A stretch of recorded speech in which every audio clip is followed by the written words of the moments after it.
Yeah. Everybody ready? Okay, time's 6:08 p.m. We have a quorum. Everyone's here. I'd like to start off just welcoming those of you in the audience. Thanks for coming. Certainly appreciate it. We'll try to get to your line items pretty quickly, unless any of you are here to speak about something that's not on your line item, then just let us know. In this particular case, I'll open up the floor for public comment, if there's any public comment. Okay. No public comment. That's line item number 1 and line item number 2. Any public comment not on the agenda? So we'll move on to line item number 3. That's the landscape maintenance report and discuss and consider landscape services, including A, B, and C. So in this particular case, this month we have no proposals. Oh, I apologize. We do have one that we do need to vote on. It was in your packet. It is the replacement of controller. So part of the program that we have set aside funding for this year is replacing a lot of the dilapidated equipment that we expect to go down anytime now. But this controller, I think, is very early in that program. Right. Is there any thoughts or comments on that?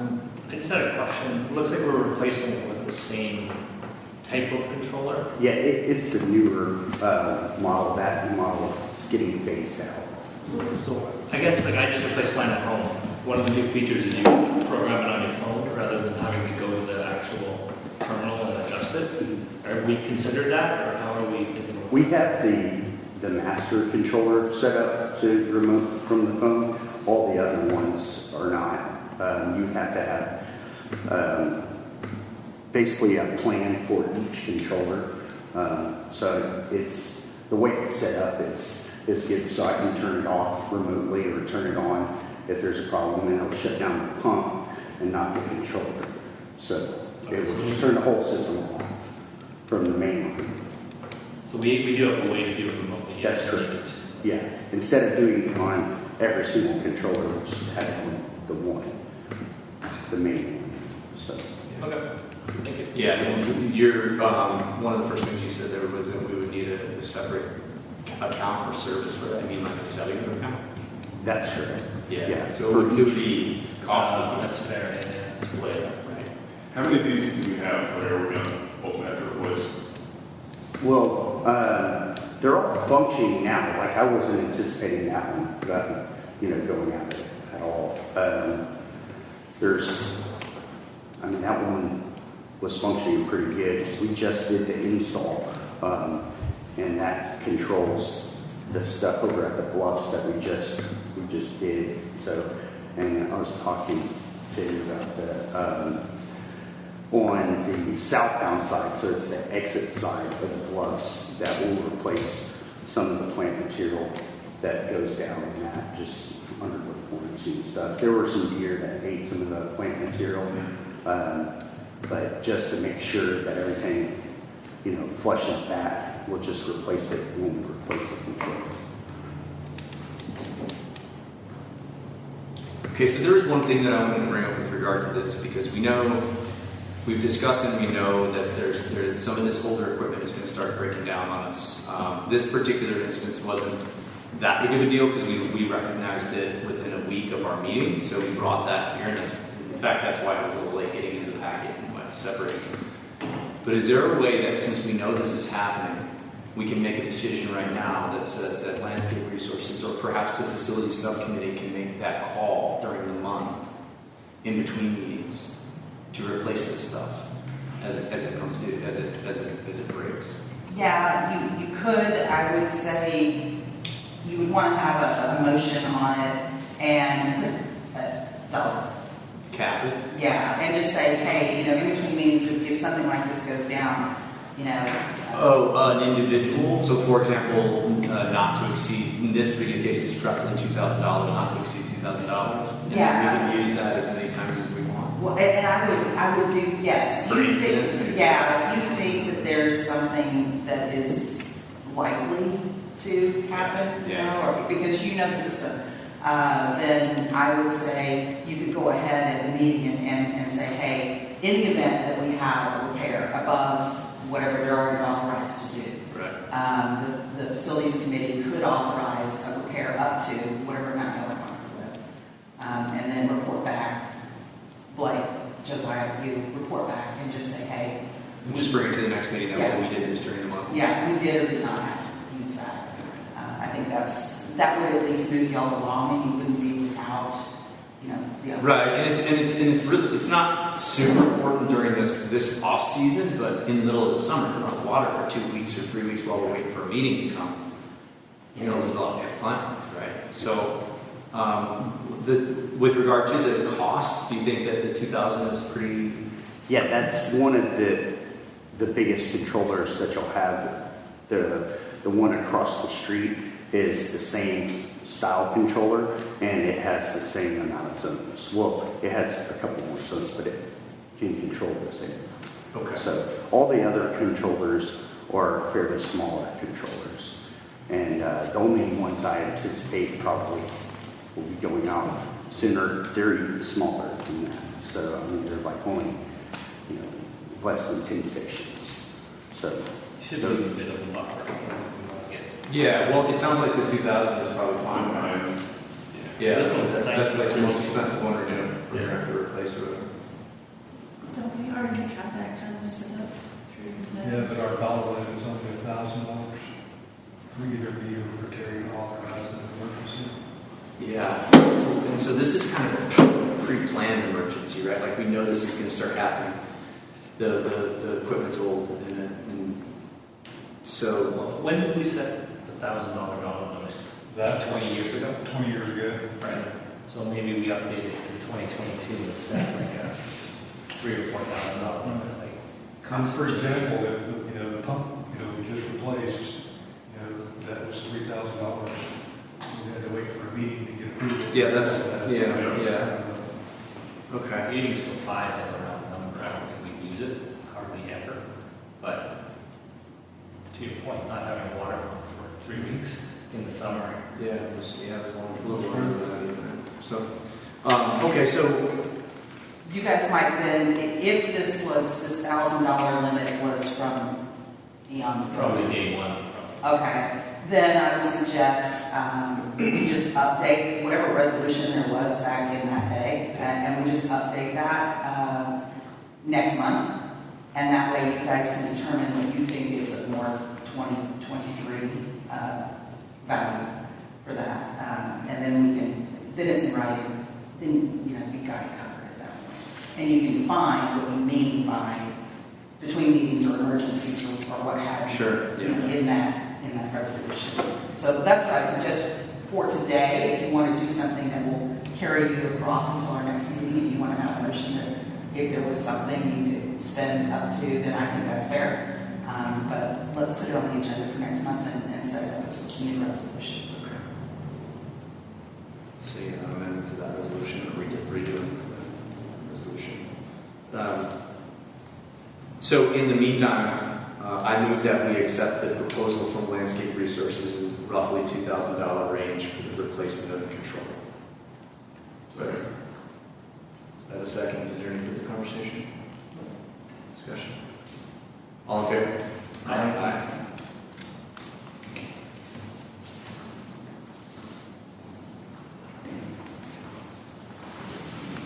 The only other thing I'll mention about the facilities and the landscaping is that we're still don't have the island taken care of after last month's incident.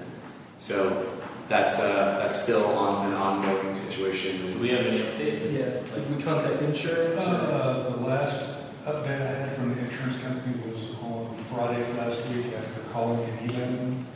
They said they had everything they need and will proceed. That was the last I heard from them. So they sent an adjuster to look at it yet, or? No, they just asked me for a second price. I got them a second price, sent it to them, uploaded the documents to their stuff. I put a call into the adjuster. She didn't call me back, but I emailed them. And then they sent an email back that said, thanks, we have your updates, we have everything we need. we can do it and just send them a What does it message. mean They by have- proceeding? I mean, Yeah, what does she mean by I proceeding? don't know, that's what the email says. And when was that, you know? Last Friday. A week ago, okay. Maybe just send a message, say, hey, are we clear to proceed? Are we good to go here? I mean, because we need to get this kind of wrapped up. Yeah. Well, we can do it without them approving it, it's just that we may be on the hook for any shortfall between what they approve and what we pay. So, it's just a question of is that. I mean, they've already exceeded their pay, it's just, I think they're curious on if their dollar amount was, Right. they're getting rebilled or whatever, what the term is. I think it's a fair price myself, considering what we just did. It's not like car parts though, where you have a pretty standard price. for Right. that. So it's- The system to look up. Right. Okay. So no action other than I'll probably ask check nuggets. first. Okay. And then with regard to the overall maintenance, anything to discuss? Yeah, we finished the berm and the irrigation adjustments over there, just so it will spill out just right at that large boulder. So hopefully, The first rock. Another good, yeah, hopefully that will help the erosion, at least push it away from the trail, and then it kind of, it's not as drastic past that too, so Yeah. hopefully that won't erode as much. So we can ask the question, do you have the microphone? Right there. Oh, it's right there in front of you. Passing If you don't mind that. speaking to the microphone. That's it. Is that on? All the way up, yeah, all the way up. I just wanted to ask you, I noticed that some mulch magically appeared on one side of Sonoma, around some trees and some other landscaping.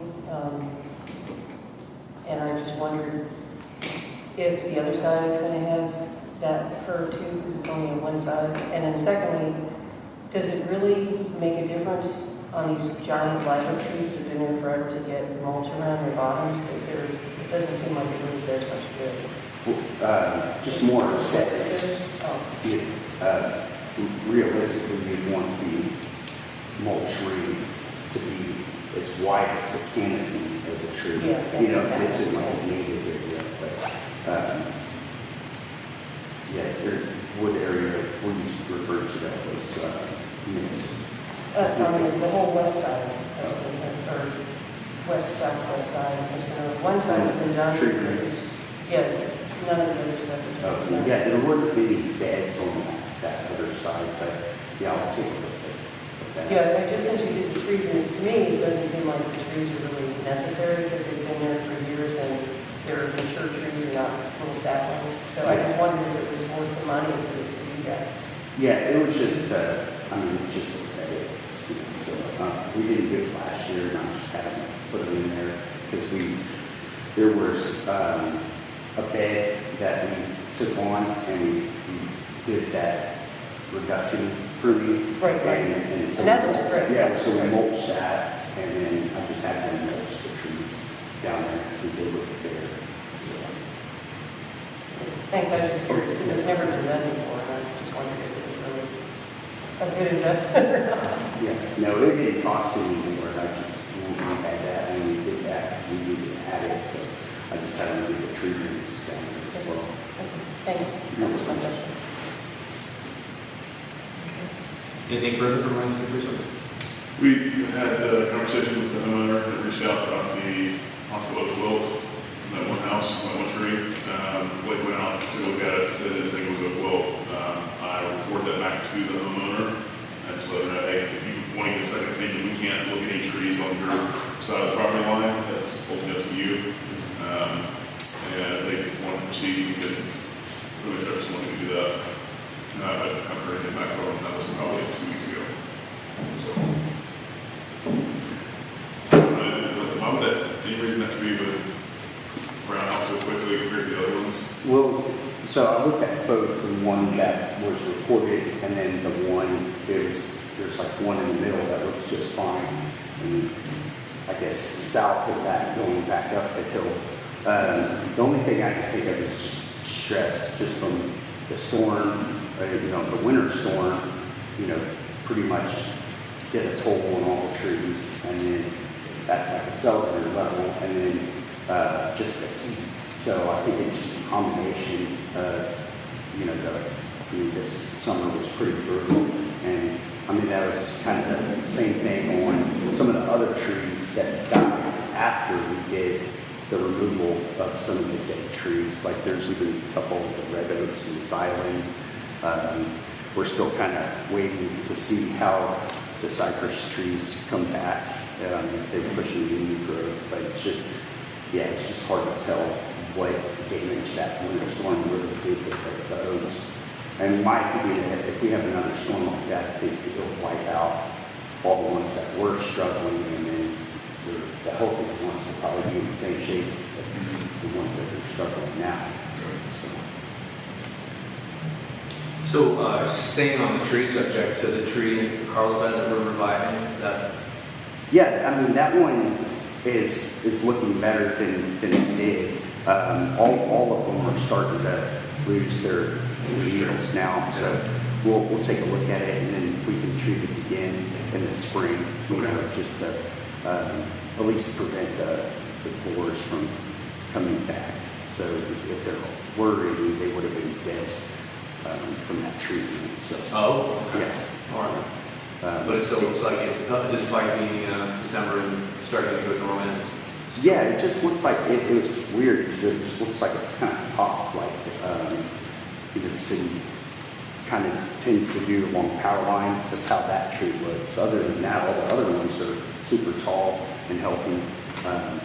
So we'll just have to just do, routine tree maintenance on all the trees. It's always good to keep lifting them, just to promote, the growth growing up, and then just as they start to fail, just removing them. So. Okay. Anything else for the landscape resources? All right. Well, thank you so much for joining us. Appreciate it. Yeah, no problem. Thank you. And I already got the controller for you, so we'll install it on Monday. But you don't know when maybe we'll have another one.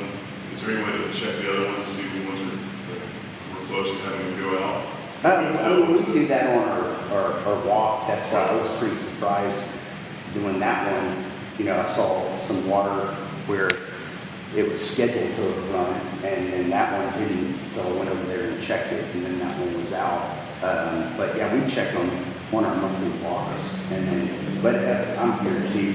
But even when the maintenance guys aren't here, I'm looking at stuff, so I'm always keeping an eye out on that type of stuff. Real quick, could you repeat the answer about the mulch? Are you going to mulch the other side of Sonoma? Yeah, I can take a look at it to see if we missed any tree rings or anything like that. Okay. That's basically the tree, just the tree rings. It just looks like it was done on one side, it was done on the other. Okay.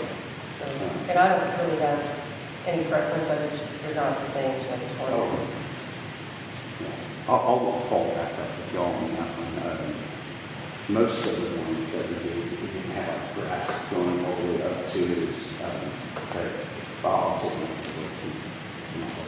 Yeah, there's a real bare spot just past where you guys had the trimming of those bushes. That, nobody, it's kind of bare, and plus the ground doesn't. Along the fence? Yeah. Okay. Yeah. And that side was done. Okay. I think that's it. So y'all approved the replacement of that one, so I'll send that. Yeah. Swapped out on Monday. And then we'll do a function test on all the zones, making sure, everything's up and running again. And then we'll be good to go. Yeah, and then you'll also replace the plant material that was damaged. Yeah, but we'll do that when we do the stuff up front. Just so when we're here, we just have to. That makes sense. Yeah. Thank you. All right, y'all have a good one. Thanks, Blake. All right, moving on to agenda item number 4, and that is the West Travis County Public Utility Agency, and we have Mr. Bethke here, who's our representative on the board. And I don't know if you want to say a few words of an update, and then maybe take any questions from the board. Sure, I'm happy to give a quick little update and then take any questions. And so the board meeting today was pretty straightforward, mostly financial and approval of various LEDs, which is new ones on the existing system lines. And then the one thing that you guys might find interesting is we're going to continue to pursue having the PUA get the right to eminent domain, which is something we don't have as a PUA, which basically means we can require the sale of certain, it's not right away, but land to allow for pipelines to be installed. Historically, we have either partnered with the city EPA or the MUD in order to get that. So that's something we'll try and get passed again in this legislative session. We have not yet been successful in that process over the years. So that's really what this particular meeting sort of summary. But if there's any particular questions, I'm happy to answer them.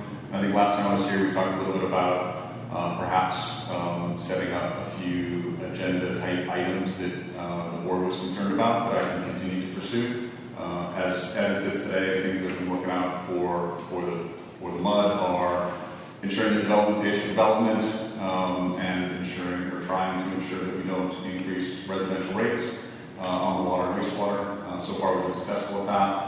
And then also the relocation or the decommissioning really of the wastewater treatment plant, which is currently in the CIP plan. That will be years out, but it's in process. So, if you guys have any questions, I'm happy to take them.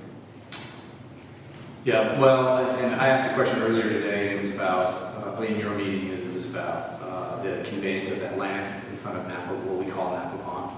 I haven't reached out to Jennifer yet, or she hasn't reached out to me. It's been 6 hours. It hasn't been a long time. So, do you have information on that, or is that just completely with her?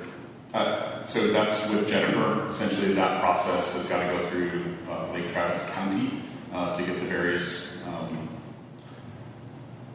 I think we had to carve the parcel into 2 pieces, and then we had to go through a county process. And so it is in that county process. As soon as it pops out, Jennifer will take care of it. She'll probably give you an update that sounds very similar to that. Yeah. Okay. On the eminent domain, I get why that is helpful for the water, for the PUA, but as a property owner and someone responsible for the neighborhood, I don't know that we want to give that away. Why would we as a MUD in a community want to allow someone to come in and take any property from us that is currently not yours? I think the argument for from the PUA's perspective. No, I understand the PUA side perfectly. Yeah. I'm saying from our side, the community side, why would we? Well, we service a huge section of West Travis County. But we have service currently and everything's fine. So the only thing you would be taking land for would be for expansion New and constructions. which why would we give away, why would we allow you to do that, I guess? Or why would we want a representative to vote for that? Because ultimately, I think, because as long as growth is paying for growth. No, but you're still taking away assets from Wait, the hold on. community. So if you restrict the ability for the PUA to operate and continue to expand, that's one message that you can give me. But so far, what I've been trying to do is ensure that the PUA grows in an effective, efficient manner. Yeah, and we have no desire to do that well. But we do not want to give away control over the community. Nor does the HOA. Yeah, I would feel the community would feel pretty strongly We against have it. a right of way right out here too, and we certainly don't want to have, they put the pipeline through, and the HOA certainly would not want to give that right of ownership. When we've granted them an easement, but we would not want to give them carte blanche to come and cut through our property for a pipeline that we, as you said in Lake Point, we're good, because we're at ground zero here, so we're always going to be the ones that have to suffer for all the growth that goes on if they continue to take water out of Lake Travis. So I agree, I don't think it's a good precedent to set. We've worked well with the PUA in the past, but I personally think that giving that away is not a good idea. Or let me say it differently. I would be fine for the WTCPUA to have eminent ability to seize property via eminent domain anywhere in Lakewood. There's no plus to us doing this in our neighborhood.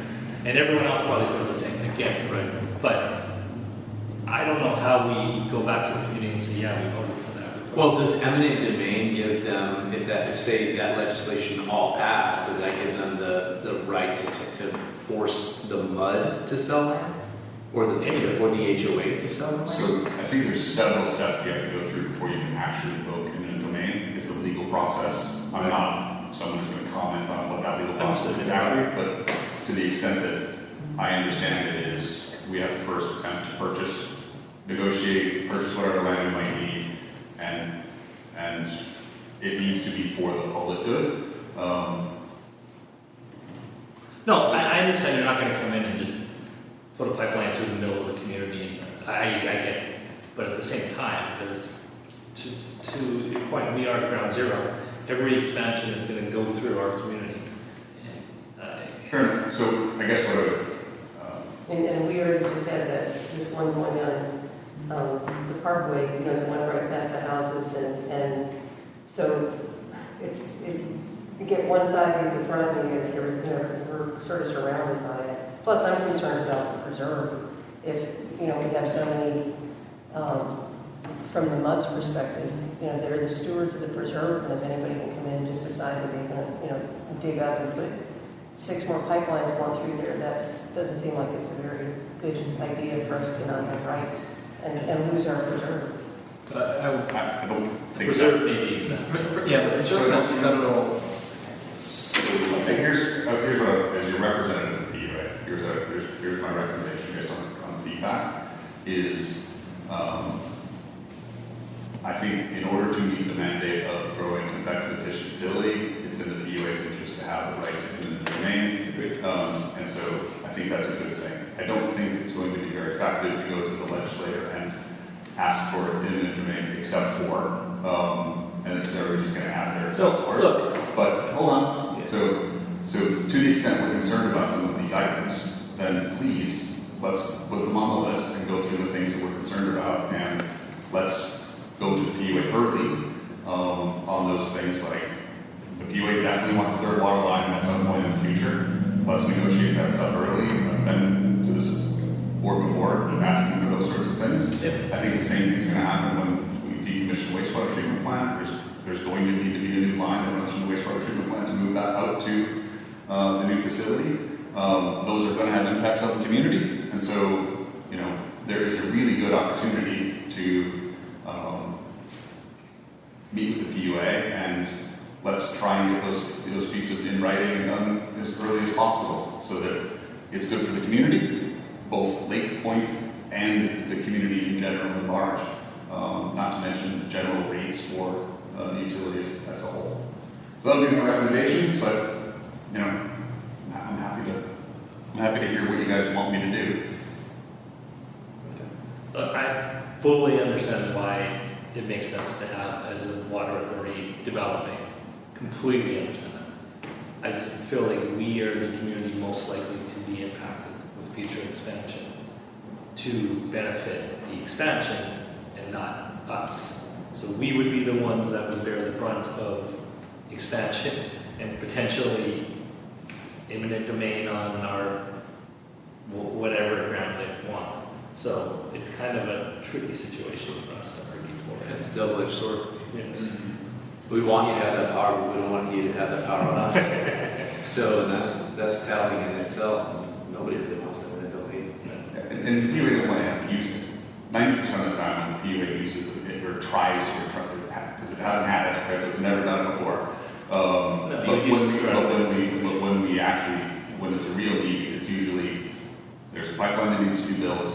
There are 15 properties that have agreed, taken the money, bought the piece of easement that's necessary, and there's 2 that are preventing the pipeline from reaching 5,000 people or 2,000 people. And so that's where it is historically applied or could be applied, and that would be, I think, the intent. I think, as you remember, if you were saying, hey, let's use the power of eminent domain in Lake Point, I would hate to be there. I would consider that to be a massive failure on my part to represent the community for what's best. Let's go figure out how to make it work for everybody.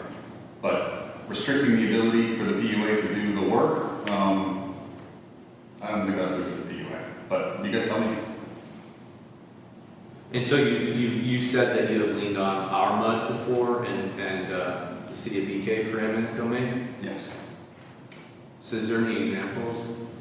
I think any of us have been around long enough to know. Is there any examples of our MUD?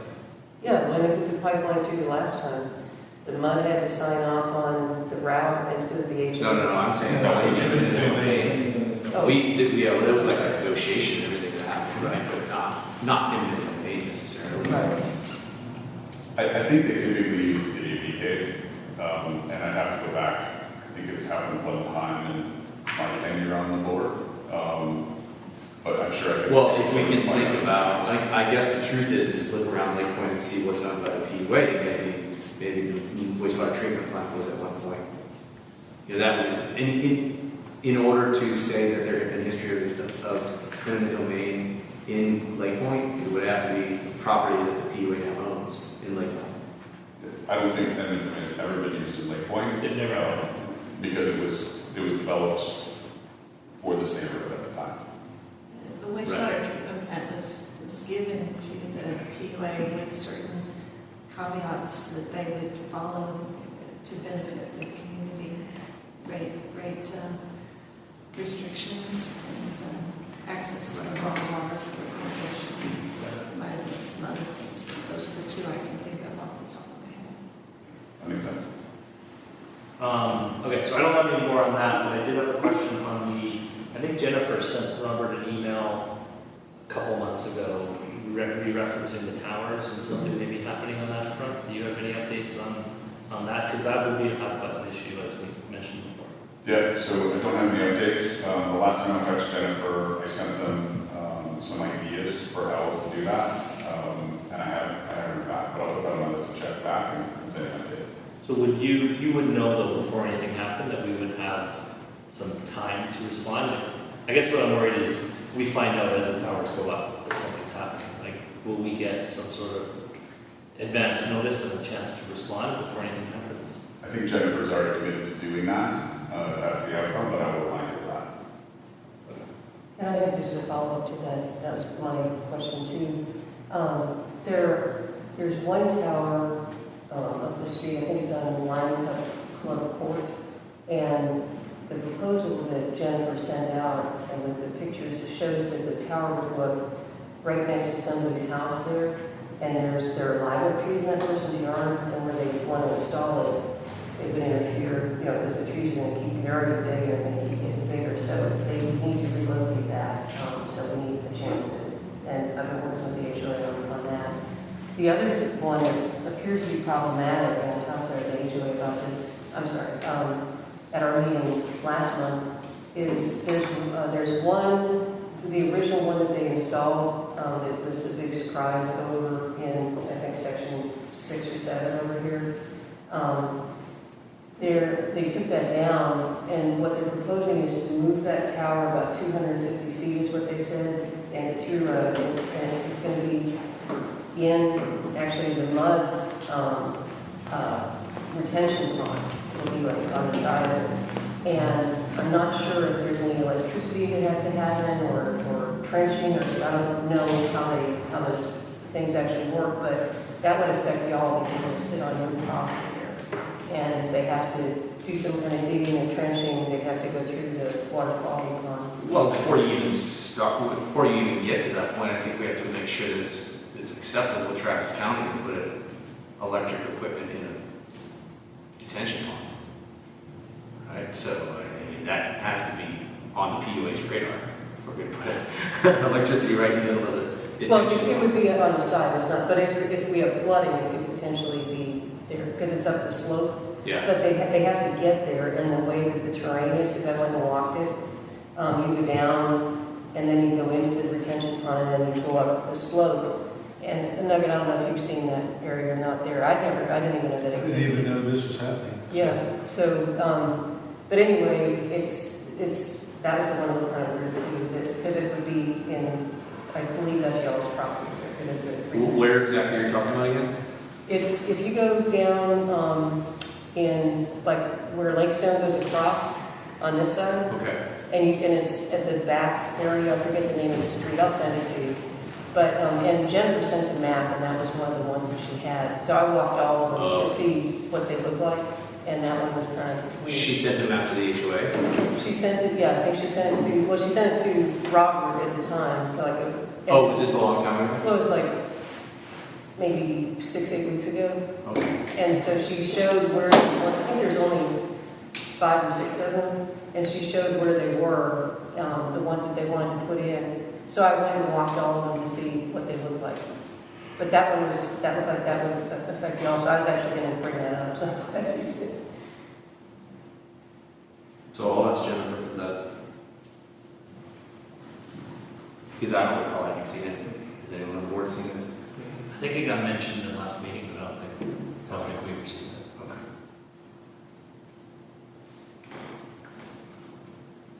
Okay.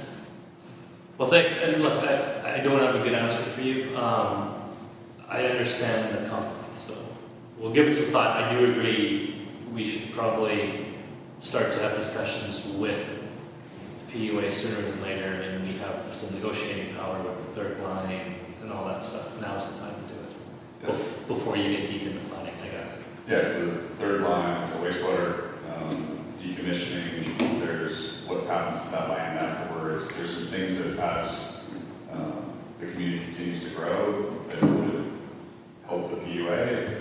We can all come to, if everybody can come to agreement. So I'd help facilitate that in a way that works for everybody. So I look forward to it. And then one last thing on that, and it's more for you, Kelly. What's the process for discussion and deciding and directing a representative to act one way or another? Does it have to be like a unanimous? Do we have to have a motion to have a unanimous decision amongst the board? Not unanimous, but you would need. Majority decision. Yeah, majority decision. You would need to decide what your collective policy is that you want him to take to the PUA. And you can start that conversation in your outreach committee. Right. And then have that kind of lay the groundwork, and then have that committee present it to the board, and then y'all could, work with what that presentation is, either accept it or make some changes, and then direct,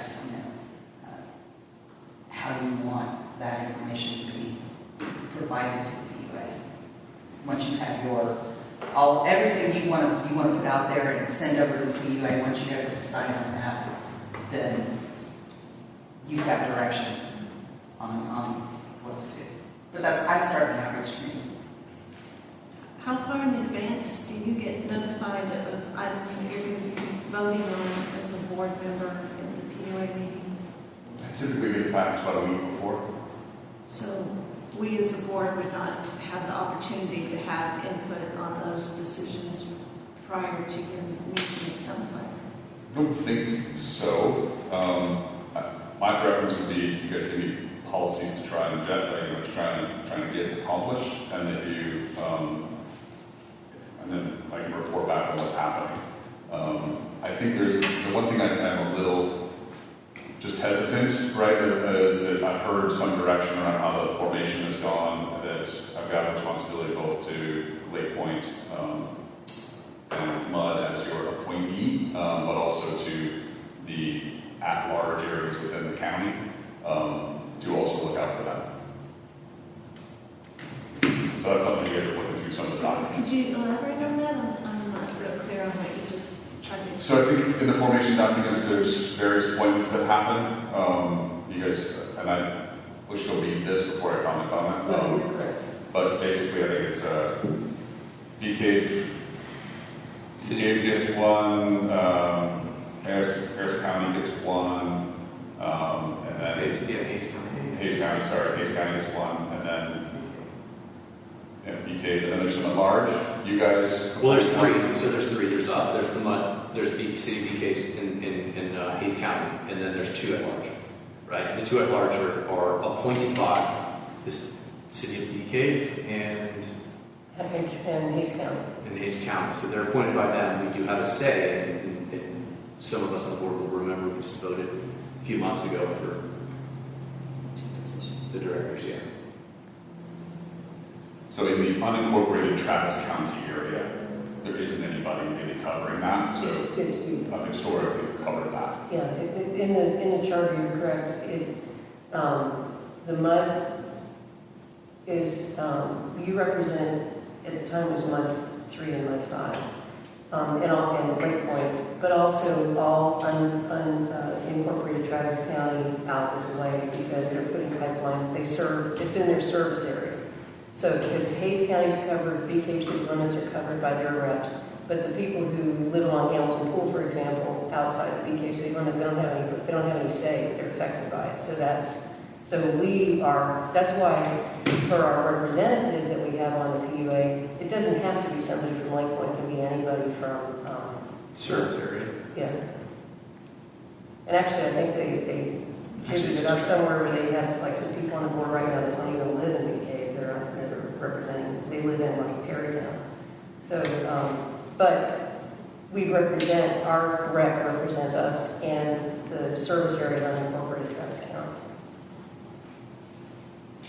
And what percentage is Lake Point population versus those unincorporated areas? I don't know, Penny, it's grown so much right now, I don't really know.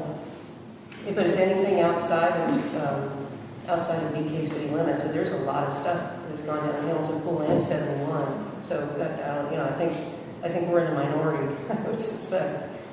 It's shrinking every day. Yeah, Well, some of it's the City of Bee Caves. So, and not everything I think the pool is unincorporated Travis County, right? Sure, I would say so. Or, no, not unincorporated. It's City of Bee Cave. Yeah, City of Bee Cave. yeah, they're pretty fast. Yeah. Okay. So all I would ask is, as you're thinking about priorities, keep that in mind. Has there been any discussion as far as changing the timing of the meetings so that more residents can attend? I would think at 1 o'clock on a Thursday is probably not real conducive to a lot of residents to be able to come. I haven't brought that up because that's historically what it's been. Isn't it? Feedback. It was the 9 a.m. for a long time. So, yeah, but that's not that. I'm not saying that's better. But in my limited one day of experience, their meeting was literally 11 minutes long. So 1 o'clock to 1:11 is when they did business, when they did executive session, came back out for one thing, for me, to introduce myself. And that was it, and they adjourned. So the majority, and I was very surprised to learn that the majority of the work that goes on in the WTCPUA board happens before the meeting, during the review process and all of that stuff. There was no, and I don't recall how many points there were on the agenda, but there were maybe 6 or 8 votes. That there was no dissension, there was no discussion, there was nothing. It was just, how do you vote on it? And everything, and they were all unanimous, as I recall. So a large percentage of those board meetings are administrative in nature. I would love if that authority was in Jennifer's hands, quite frankly, but it's not. So we've got series of subcommittees. Like I'm on the finance committee, so we go to the finance committee stuff, that's separate. And those are largely administrative functions. The big ones that I think are really important for the community to be involved in are things like the capital improvement plans, the impact fees discussions, how we did that last year. And we talked about, we did special meetings for those activities. And so trying to get more community members to engage in that. There wasn't any real engagement in that, but nonetheless, that's the intent. So as those bigger things happen, that's where I think there's a lot more opportunity for where there should be more impact or discussion publicly, because that's where the pipeline routes, are being decided. That's where, the storage discussions are happening. That's where the wastewater treatment plant locations are being determined. It's all in those capital plans that are happening. When we update the capital plan, which can be anywhere between 3 and 5 years in between, and we really just finish that process. So, that helps with some of the meetings. That's why I think that they're moving them to every other month at this point. They're executing on the plan. How long have you been on the board? I think it was 2019.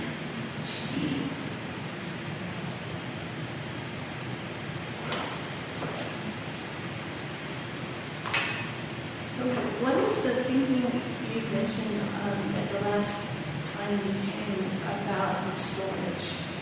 And that we don't really have storage for water in the community, or for the facilities rather. Well, I think what I said is there's insufficient storage to support the massive increase in irrigation usage over the summers.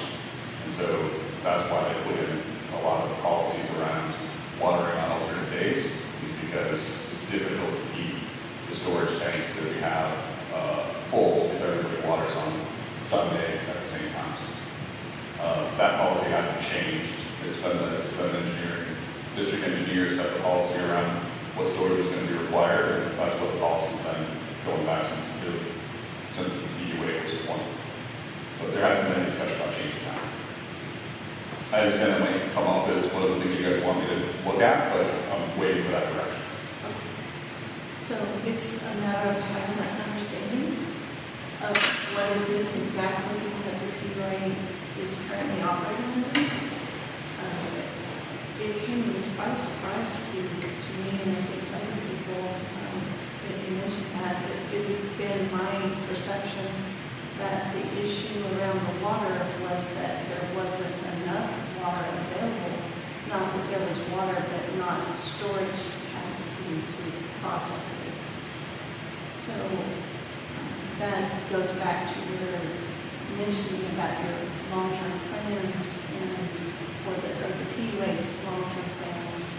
And I guess what you're saying is that isn't changing that philosophy of having sufficient storage for backup, per se. Well, I think insufficient storage for key summer irrigation usage is not part of the PUA's capital planning. That's not what they're thinking about storage for those 2 months in the summer where we use 100% more water. If you were to do some of those pieces. So I think the nomenclature is really important. So why don't I ask George to put something together on the storage policies, who's the district engineer, and share that stuff with you guys. Because I think at peak demand, that terminology doesn't seem to fit with my perception of how long where the community is under water restrictions. Because I'm not really aware that we ever come off of them. So that doesn't fit with only a couple of months a year. And maybe I'm just not receiving notices that we're not under restrictions anymore or something like that. But it'd be good to get some clarification. Yeah, let me do some clarity. Jason, you've been in the water business for a while, haven't you? Yeah, more years like here with that. Okay. How does the policy here and the storage capacity compare to other similarly sized water utilities? So utilities that are built in the manner that the PUA is built, this is pretty much the way most communities grow out. Exactly the way that this has been done. And what I mean by that is it's typically started by a developer to move it forward, and they don't necessarily spend all the money on storage at the very beginning, and they manage it this way. And so pretty standard. You get to very, very, very large systems, and then you got more redundancy just because there's more systems and more storage, and the demand peaks aren't as great as the systems get bigger. So as the coverage of the WTC PUA expands, would it be fair to say that there will be an increase in the storage capacity that could be better at meeting summer demand?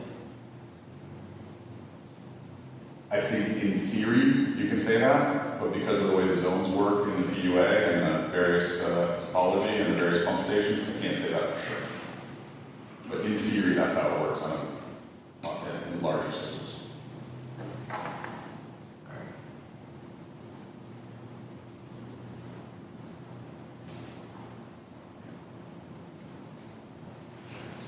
So the other thing that you and I chatted about earlier that I just wanted to share with the board is that when these your bi-monthly meetings come up, and then you have a package to review ahead of time, and you're gonna have to vote a specific way for each one of those items. If you could jot down a bullet that this essentially explains how it impacts Lake Point, or that there is no impact to Lake Point, and then send that to us.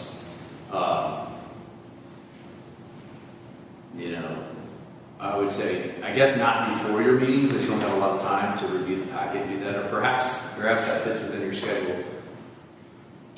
So I'm happy to update you guys on how we vote, or how I voted on the various items and which way they went.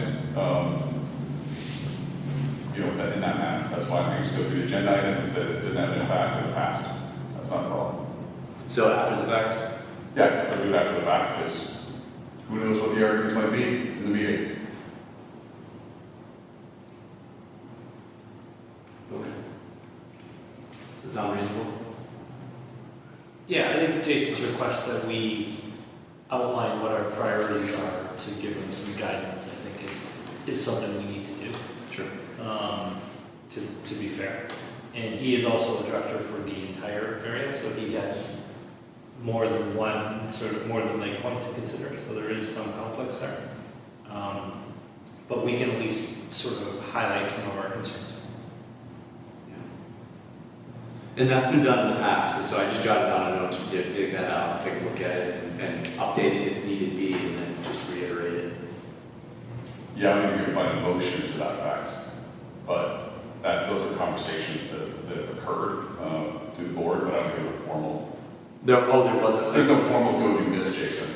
There wasn't like a list of. There's a discussion of, hey, what are people concerned about, and polling various board members on what people are interested in, and then I come up and say, here's what everybody cares about, and I'll go work on that stuff. And those ones are pretty big and broad. Yes, right? Yeah, they were pretty big and broad. Yeah. I do think as an action point, we should figure out who on the board is going to potentially meet with the capital committee or sort of discuss projects that may go through Lake Point over the next 3 to 5 years and start being active in those conversations. I think right now we're fairly reactive to decisions that are being made to our detriment. And it sounds like they're very open to us being involved earlier in the year. So we should. Yeah, I would suggest that falls on the outreach committee. And then if it does blossom into something that needs its own committee, then we can do that. So maybe as an action point, we try and get sort of the initial kickoff meeting sometime in Q1 next year to get the conversations going. The pipeline. Well, I think we'll let them know that we're ready and willing to meet with them and discuss, but it's really on PUA to come to us with. Well, no, I'm saying we should wait with, like, it sounds like they were ready to talk to us, right?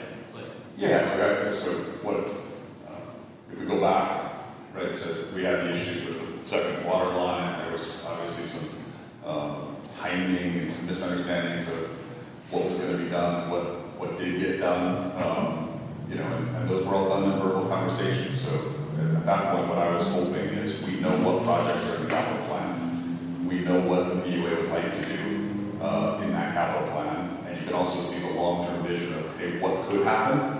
And there's an opportunity to put those projects on a list, put them in front of you. Let's talk through how we're going to do that, how we can get that stuff done in a way that works out with other things you might be doing. And let's do it together, because it's to the benefit of everybody. So I'm really excited about this board's engagement on that, because it's going to make my life a ton easier to know, hey, those are the projects, here's what we need, here's what the concerns are, and I don't think there's going to be any issue getting that stuff through if it is something you guys want to do. Okay. But if you guys are doing eminent domain, this legislative session, it sounds like you need to, as a board, need to get engaged sooner than later, because it's going to be going through committees and all sorts of stuff. the legislative session's over in May, so.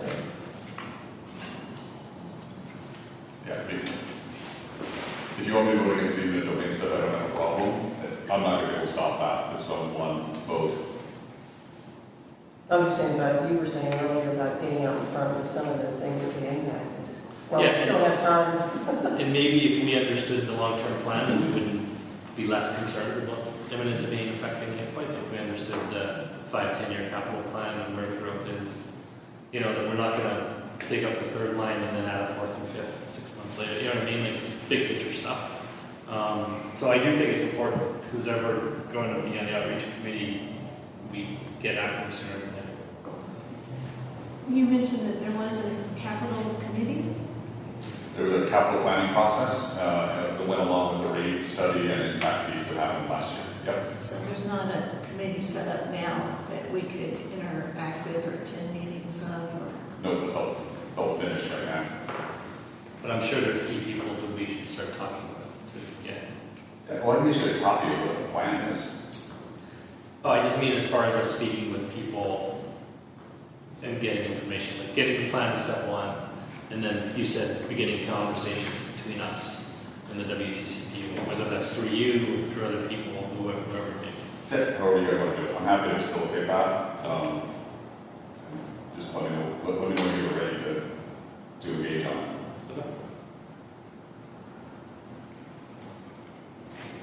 So, yeah, your suggestion is Q1, so probably, and that's insight was early Q1, so Yeah. as soon as possible. So can you send us the plan in the meantime? Can you send us the, whatever's available publicly, the 5-year plan, the 10-year, whatever it is? Yeah, so what I'll go back and work with George, who's the district engineer, to put a package together for you that will help with both the storage discussion and what's in the capital plan. What you won't see in that capital plan is a third raw water pipeline, but I can tell you for sure that's something the PUA would be very interested in. Okay. Not tomorrow, Understood. right? There's no need for it, in near term, but in the long-term plan. Soon enough. Yeah. There is a need for more water, and we gotta solve that problem. Okay. does that mean that the anticipation is this coming through Lake Point, or? There's a variety of ways to solve the how do we get more water. So there's ways you could do it other than run it through raw water pipeline, but I do suspect that that would be the most cost effective. Is there any place else where a raw water pipeline from the district could get raw water other than in the preserve? Yep. You just have to build a new intake structure.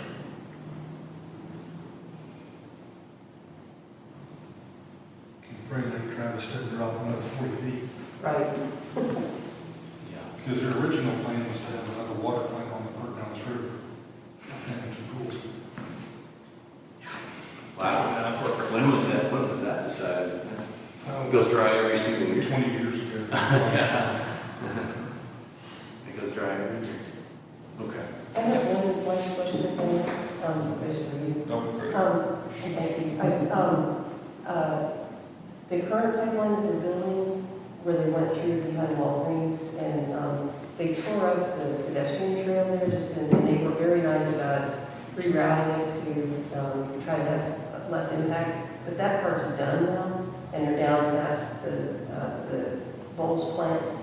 And Jennifer had said that they would try to restore that section, because it's not very big, as soon as they could. And I know the guys who are doing the construction are, focused on trying to put pipe in the ground.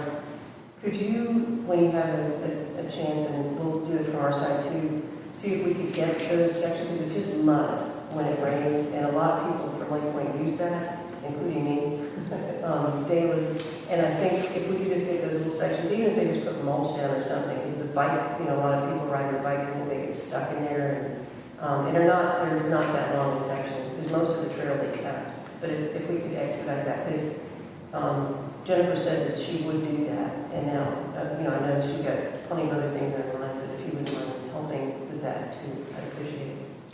I can remind Jennifer. Okay, thank you. Thank you for bringing that up, Pat. Yeah, I know you go out more too. Yeah, my wife hates me trucking mud in, so sooner we can get some down. Yeah, our dog loves having mud, Yeah. but we don't.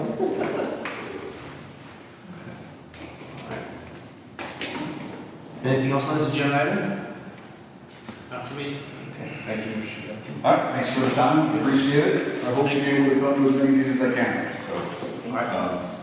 I appreciate the conversation. Awesome, we'll put you on the invite from now on and just, I'm on the invite, I'm just not always in town, but, no, the formal invite, so we know whether to respect your time. oh, perfect, okay. Jason, would you be able to zoom in at times? I can zoom in much easier. If you guys want to zoom. Okay, or you can just call it, we can figure it out. Yeah. Okay. Awesome, thank you. All right, thanks, good to see you. Thank you. Bye-bye, everybody. All right, moving on to agenda item number 5, hear from the HOA. Yeah, well, one of the things I wanted to talk about with y'all was about the radio towers, but we've already done that. I just wanted to alert you to that one that might affect your property. I'm sorry. Do you want me to say a special number? Yeah, so I took some notes now, I'll grab that map from Jennifer, and Yeah. likely, I'll take a look and then walk whatever was. Okay, and if you want, I'd be happy to go with you. And Okay. see what's going on. Most of them look like they're okay, but those two are kind of, potentially, I mean, nobody's going to be happy if we have to put those towers in, but there are two that I think would really cause some hardship to one, to the homeowner adjacent to it, and then secondly, the other one where I'm not sure how they intend it, and maybe they can just erect it without any kind of electricity or wire, I don't know how it works, but that potentially is a problem. The other thing I did present at our last, we're not having an HOA meeting this month. We would have it next week, but we're not. But at the last HOA meeting, I did present again that diagram that Robert had made about the, if you're trying to have capital improvements to your property or whatever. And so Lauren is working with her folks and the folks that drive around. She said that they're people who do the drive-through twice a month for us from the management company, they're not allowed to go on to somebody's property. So if they see something and it looks like the pool's being built, they're not allowed to go up and snoop around, do anything on somebody's property. So that's fair. But also, I know that the folks, we have 3 folks on the ACC committee, and they're trying to figure out how to make things go more smoothly between the management company with their drive-through reports and also the stuff that comes in, the applications that they get, so that they can try to tighten that up and work better together. So there's, I think, Jason Burns he's got the most seniority on that, and I know he's really interested in trying to tighten that up too. So we'll continue to work on that. And then I can just comment that I didn't hear back from Laura today, our manager, but I know at the last meeting we did authorize our attorney to direct a letter to the homeowner who needs to replace that fence that goes adjacent to the preserve there. So that's in some kind of process right now, but I don't have any more news than that right now. But we'll follow up on it at our next meeting in January and see what's going on with that. So and that's really all I've got. I guess I'm not sure what the status of the wall is on Rosaka, and so at some point maybe we need to establish another committee to work on that, so that in the new year maybe that would be another plan to see what we can do, because I know that's for many reasons kind of fallen by the wayside. Cost, especially in labor right now, but we'll be willing definitely to work with y'all on any of that. Yeah. And we had, Penny and I discussed through the outreach committee, getting together with you and anyone else from the HOA.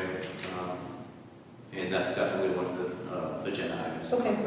Well, we're around. Yeah. Just let us know. Yeah, maybe we'll shoot for that in early Q1 again. Who's on the outreach committee? It's Penny and I. Okay. Yeah, and then I've looked around for some people to enlist, just regular citizens. Yeah. I've been pretty successful with that with the facilities committee. Good. Well, and I know I've been through the wall twice now, So I have some war stories and experience on that, but, I'm sure we'll be serving with the HOA, but I'm not sure who else, so we'll draft some other folks on our side as well. So, and we've been pretty good about being able to get word out to the community when we have, like when they were doing surveys on Resaca, and, I walked the whole place and put flyers on people's doors when I couldn't get a hold of them and stuff, so we're willing to help with any of that kind of stuff. Pat, did you want to mention to the rest of the board about that condo association that you guys brought up at the last HOA meeting? You said the development that's going in. Oh, yeah. Oh, I'm sorry. Thank you, Penny. Yes, I do. One of the residents who lives in that area that y'all just did, the 7 or 9 houses where you just redid the landscaping down at the bottom of the office. Whatever it is.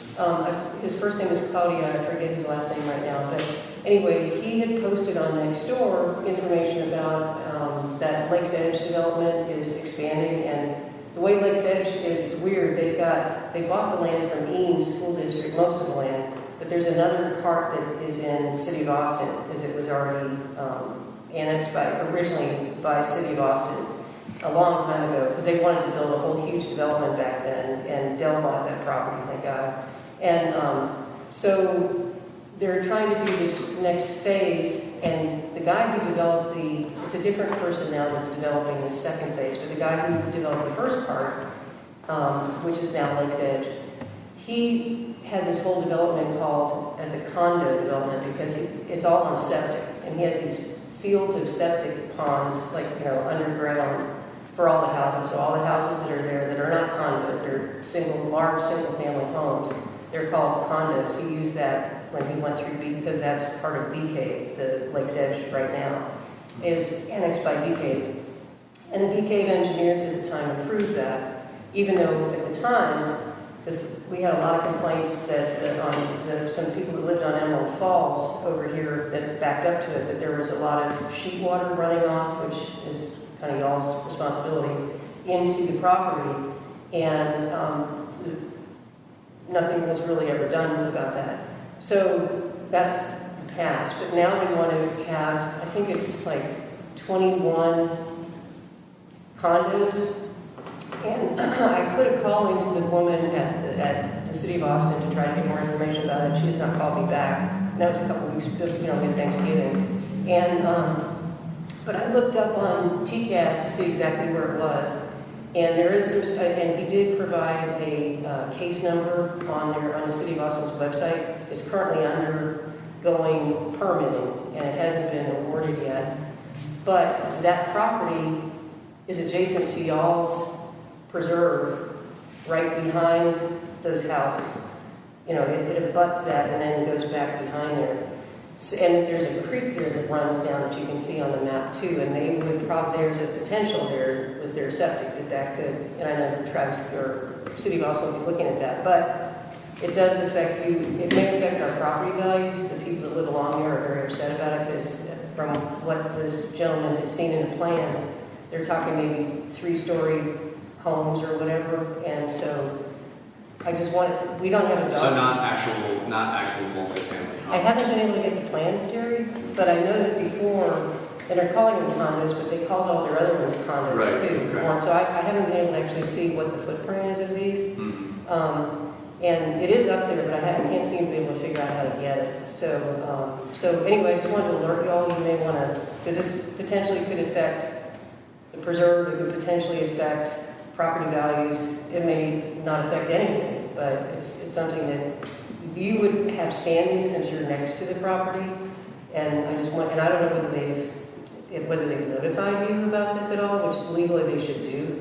So, because he got a notification about it. So, anyway, I just wanted to bring it up and let you know what's going on.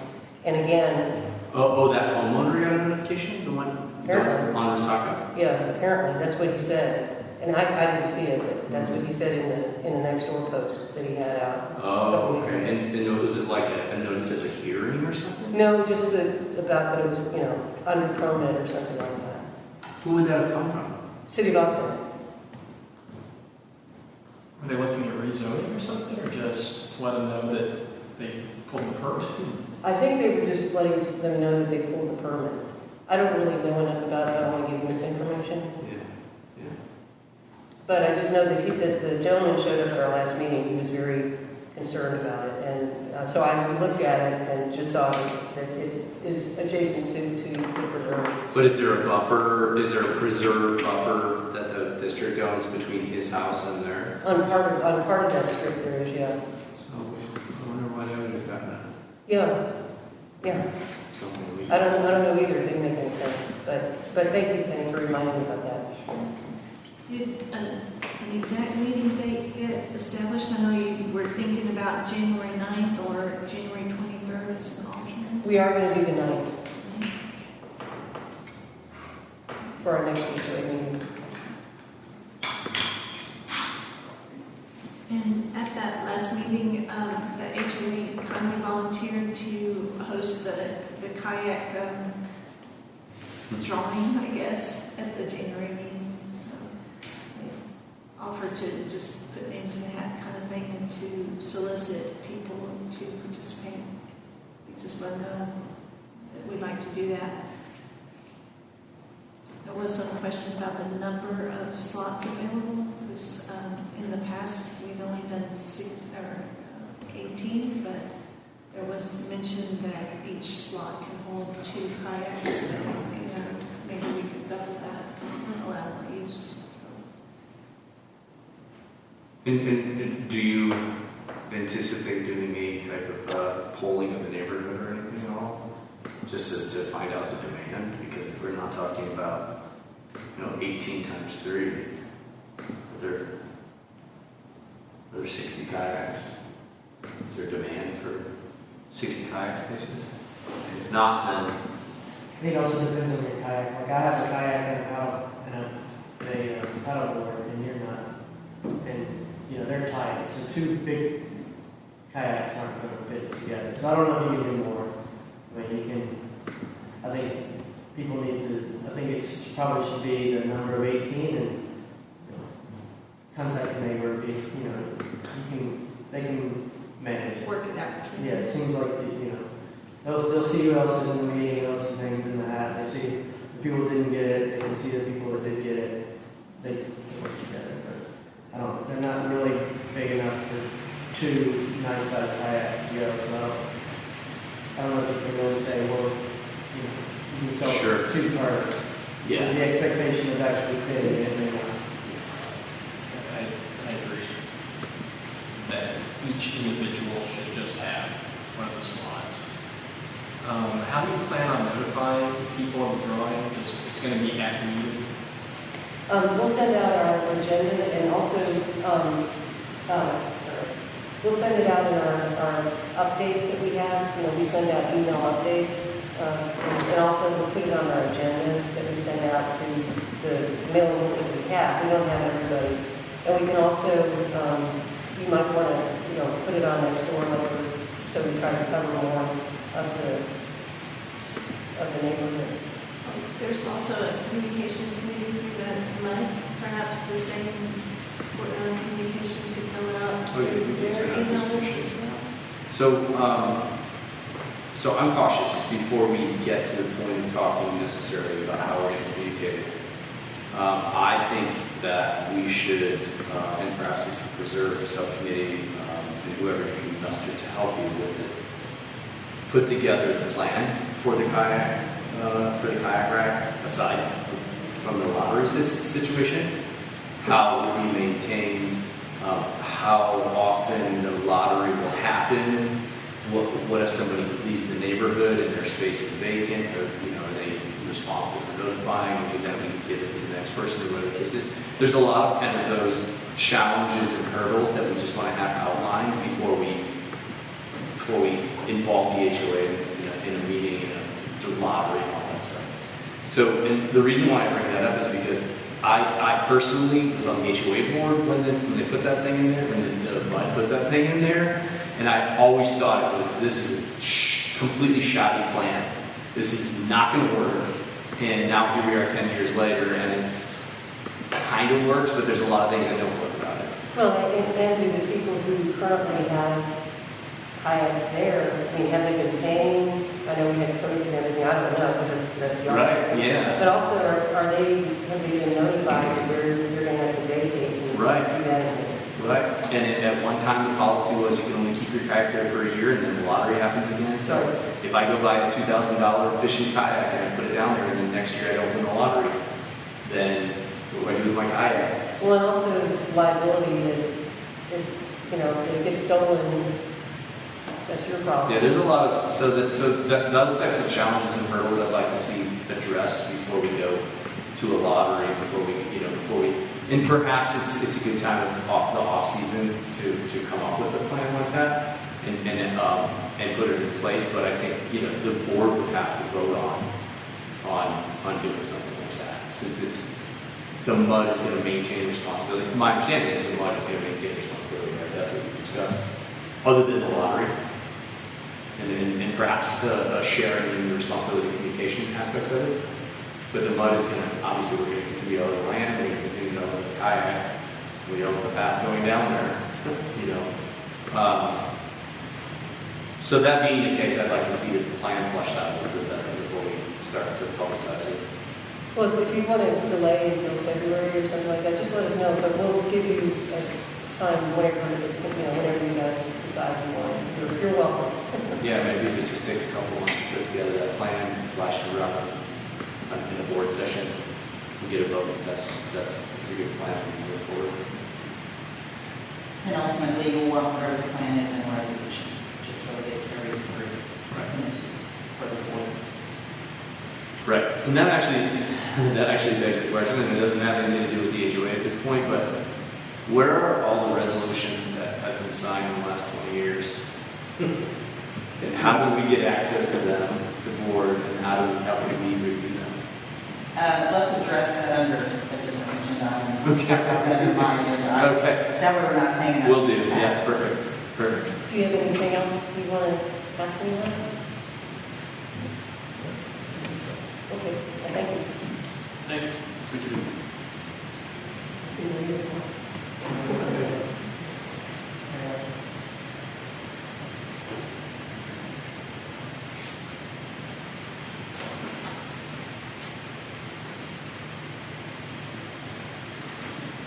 Terry, did you want to take any action to memorialize kayak?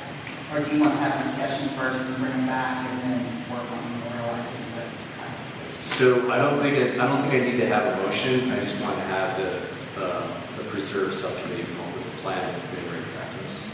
Do we need to? No, you don't have to, no, I just want to know. Is that okay? Is that understood? Acceptable? Should we, I would call it an action point, but should we have something that sort of says that's one of the points we expect to talk about at the next meeting, where, as an action point, the preserve's going to discuss the kayak policy or whatever we call it. And by making a motion, it certainly makes it very clear that that's what your plan is. If you, like I have down that you'd like to have a plan, but not that anyone is particularly going to do anything about it at a particular time. Okay.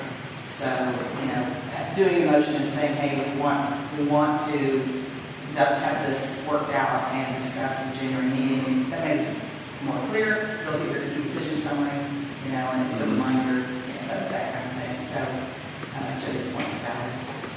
Maybe based on the conversation, maybe in the preserve community section, we talk about whether you even want to have a kayak. It sounds like that would be the first decision to make, because there's no sense having a plan if there's concern about even having the kayak storage facility. It sounds like you have a question about even having one. Well, I don't know. I don't think we can put that toothpaste back in the tube, can we? I don't know. I mean, we bought a kayak rack. It's down there. It's a amenity that people expect. Yeah. And people have banked on having it and gone and bought kayaks, and I'm not sure that we can pull it, but I'm not sure that we want to get into, my point was I'm not sure that we want to get into the process of communicating that we're going down that path when the plan is not outlined yet. That was the only point. I don't see any problem with kayak rack as long as it's maintained properly and you're not expecting to kick people out every year. I think it could be part of the discussion, but I don't think we're going to keep it unless something comes Yeah, I mean, at this point, I don't think we drag it out of there.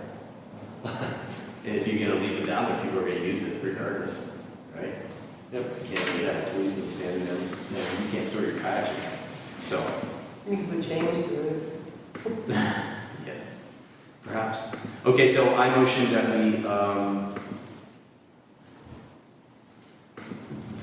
we ask the Preserve Subcommittee to come up with a comprehensive plan for the kayak rack and bring that back to the board for discussion and approval, let's say the January meeting. I can second that. Second, any further discussion? Sound good? All in favor? Aye.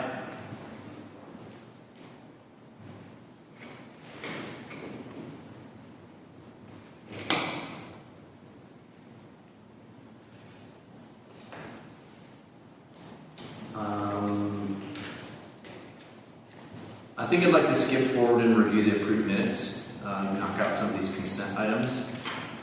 Unless Jim, did you come to speak or just listen? No, I came to listen. I thought about going into the facility subcommittee and going to A4, but there's really nothing to discuss with regards to the docs. Okay. So I don't want you to hang around for nothing. But No, I mean, Kelly's working on some stuff, and I'm just seeing, I think that, if there's anything come out of it, it's here to listen. Okay. So in light of that, we can skip to number 7, consent items, review and approve the minutes from November 10th, regular meeting.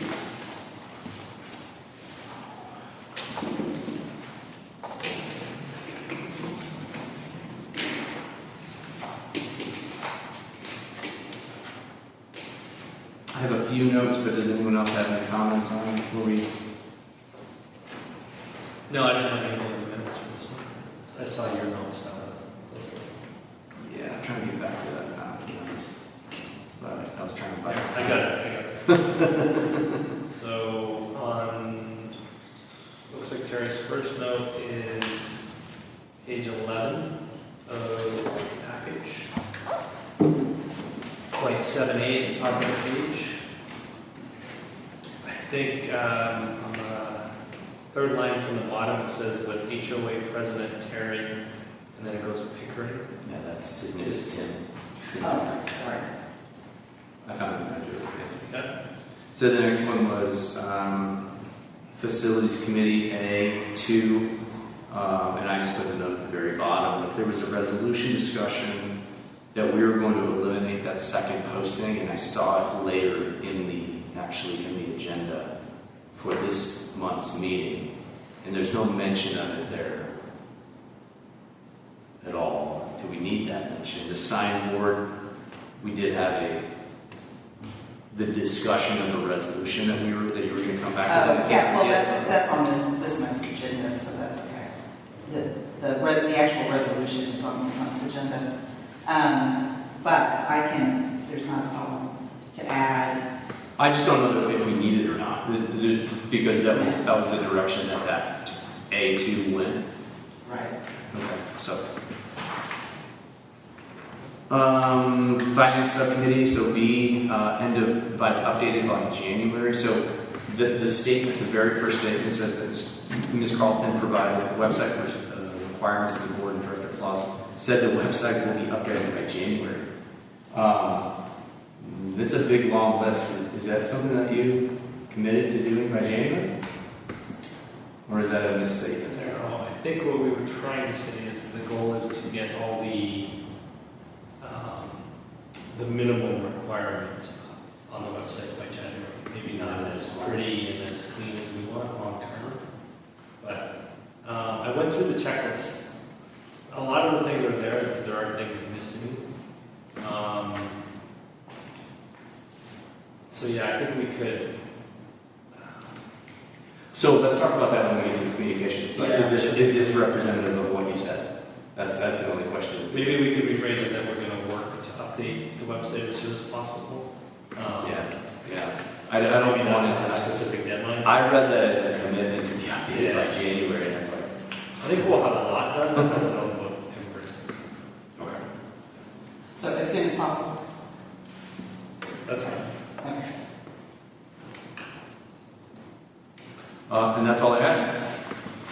Yay, well, that was your 3-change limit anyway, so. Mm-hmm. Did anyone have anything else on the minutes? I am misnamed in a couple spots. Let me find it again. Now Finder Place isn't working. But there are a couple times when I am referred to as Director Hunter. Oh, I tried to catch all of those, and I'm sorry, Jason. That's okay. I will go through and make sure that you are It is in there. under reports and committees in paragraph 5C in the last paragraph. I see Next it. to last sentence, okay. I've been called worse, but Well, and I went through looking for that because when I do my shorthand notes here, Yeah. I have it. you could also do RH. And then in B2, when it jumps on to page 12, next to last sentence, Director Hunter. So, Tell me again which one that was, Jason. under Finance Committee, B2, in the Oh, I see it. next to last sentence after it I see jumps onto page 12.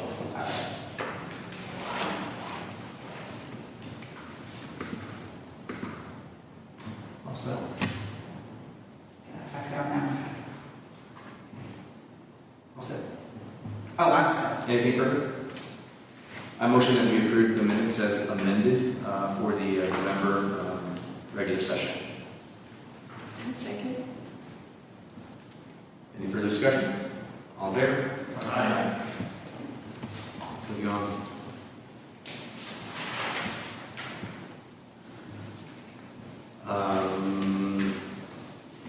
Does it make sense to go to the bills and invoices at this point? We'll take it in a minute. Okay. Just need a motion to, well, first off, the bills are in your packet, and then Carlton's bill came in last night. Need to add that to the packet. The total dollar amount is $11,282.71. And then the bills that are in your packet. So with regard to the Carlton invoice, so we did have a couple of questions about that. We saw that you had discounted some of the hours for the minutes last month. Is there some reason why? And we're putting all this technology in place. I think it should go faster and easier once you get up to speed, obviously. Right, But 20 some hours. To Well, that's why I took all that. Yeah, and we certainly appreciate that. But is there something that we could be doing better? I don't know the answer to that. I know that when we pull the transcript was not helpful.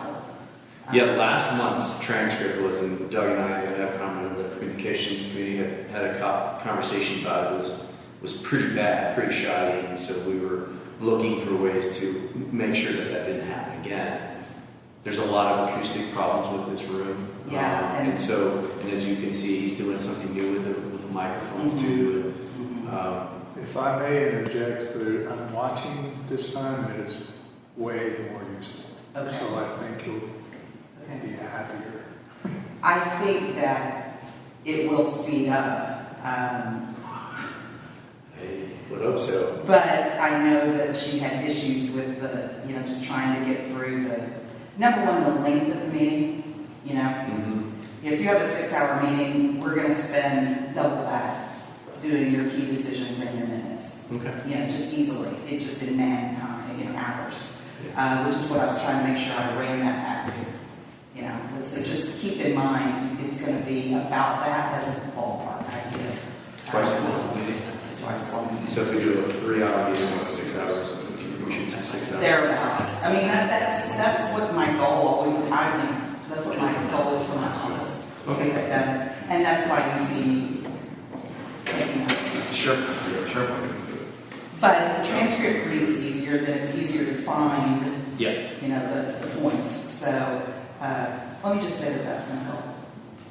Okay. Well, if we can tweak something to make it faster, let us know, because we want to make it easy to do. Like, it's Right. something we have to do, but it's not a real value add for anyone, so the more easier we can make it for you. Yeah. Well, and, you know, in full disclosure, I'm not the one in there Yeah, of course. going through Yeah. it. So, you know, but I will do so. Trust me, that's the worst job to do. I have to do minutes for a district.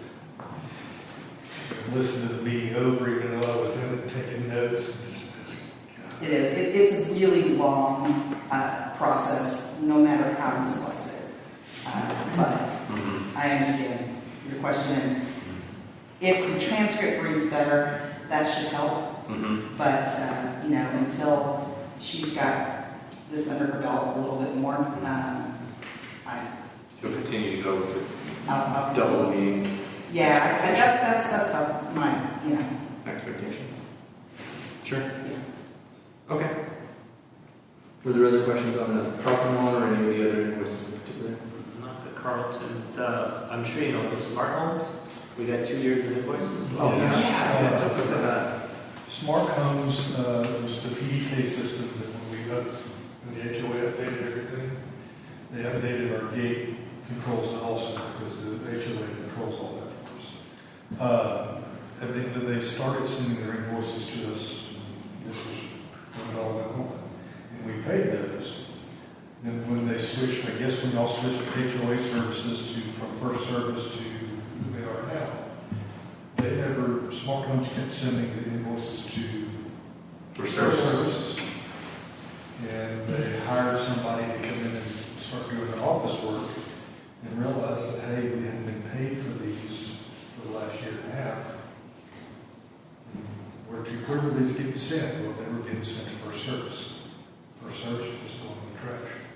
That's not the first vendor that's happened, so I apologize. That was, Yeah. But yeah, so that's what this is a makeup for the last 16 invoices, and they're not charging us late fees or anything else.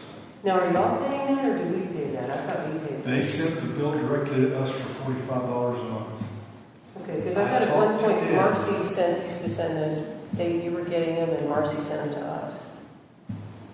Well, what's the $45 for? Is it just for our Just gate? for our gate. Just our gate? I called. Is it $45 per sensor around the neighborhood? No, the agreement that Stephen Knuff sent me when I got all this, because I called him because he was the one who set up and signed all of that, was only for 4 units. Well, at the time that was done, this one didn't have a door on it. There was only the clubhouse, the gate, and this, and not the tennis courts. So there were 4 units, or 4 gate operators for $30 a month. And when I talked Total to or him, per? each, $30 each, for a total of $120 a month. When I talked to Ed, he said that, yeah, there were 4, the tennis courts, the clubhouse, the pool, and our gate was $45. And I'm like, well, I don't have any of that in writing, so if you would send that to me where we agreed to all of this. So it specifically said our gate was $45. Right. So, and he couldn't explain to me why our gate, which is the exact same as all the others, was $15 more than everybody else. He didn't have an answer for that. So. And do we have a written agreement with them? He said he hadn't been able to Supposedly, I haven't seen it. I know this, we- you might know this more than I would. Yeah, I know that, sorry. I know that when we put in the new system, Stephen wanted to go with, you know, the company that we went with, because we looked at a couple different ones. And the HOA did agree to pay for the ones that were ours for the installation, but I'm not clear about the ongoing monthly charge, because we used to, as a courtesy, we paid for that because y'all pay for our trash. So I never knew that until we had a problem with them not picking stuff up, and they wouldn't tell me anything because it wasn't our account. So I think I would be happy to bring up at the next meeting, $45 a month is, and maybe we can negotiate something better with them, but since it's all part of the same system, it makes sense to me that one entity would pay that and not be splitting it between the two. It just seems like it would make it, I mean, simpler. I don't know how y'all feel, but it sounds to me like that's a fair trade-off. Y'all pay for the gate, we're paying for the trash. Yeah, and like we pick up y'all's trash cans around for free, like we get our, Hey, but I think you should pay for it. If you want to pay for it, go for it. no, but I mean, the trash cans that you have at that park. No, I understand. Yeah. But you don't have to, yeah, I don't think you have to prove to us that, No, I just, plead to us that you want to pay for the HOA. No, I think there's always been this kind of trade-off where it makes Yeah. sense. And Yeah. since we have the porter that goes around and collects that stuff, we're like, well, just pick this stuff up too from the mud. So I'd be happy to bring that up at the next meeting and just say, we can transfer, then maybe at your next meeting, you can authorize that and we can transfer that over. And meanwhile, I can, if we approve that at our January 9th meeting, which I don't see why they wouldn't, we can give you the info to transfer it over to Real Managed. Our management. I mean, if you guys want to do it. Yeah, something just came to mind as well as we're discussing this, is that was there some reason why we kept that one separate and why we had what we had it? Other than obviously the fact that we own the gate, we own park behind the gate, we own the property that the gate's on. The HOA clearly owns everything else that is locked like that. But I wonder if by giving that to the HOA to pay, that over time it will become that the HOA controls that, and we won't have the ability to shut that gate anymore, turn off everything. Well, I think they did it just because we didn't want to have two separate key systems, key fobs for the gate and one for here. It was just easier to let the HOA. Oh yeah, no, I understand when it's on the same system, but I'm saying turning over the responsibility of paying to the HOA, and then over time might morph into, well, they have a responsibility for whether that's closed or open. Kind of like the dock. Right. Big train, huh? Right. So I don't know. I'm kind of concerned that if we go that direction and we don't, and the MUD says, okay, go ahead and pay for it, that 5 years from now, 10 years from now, whatever, it will be, well, the HOA owns the gate, right? They've been paying for it all this time. And they are the ones that can say whether it should be open or should be closed. Well, Then our reserve is if you have a concern about that, we could also write up an agreement that says the HOA will pay for it, but it belongs the property of the MUD, because it is your Right. gate. So I think that would. And it's not necessarily the property, because I guess the property is the property. It's owned by the MUD. But it's more so the saying whether that gate, because a couple of years ago, the MUD did have to close that gate for a certain amount of time.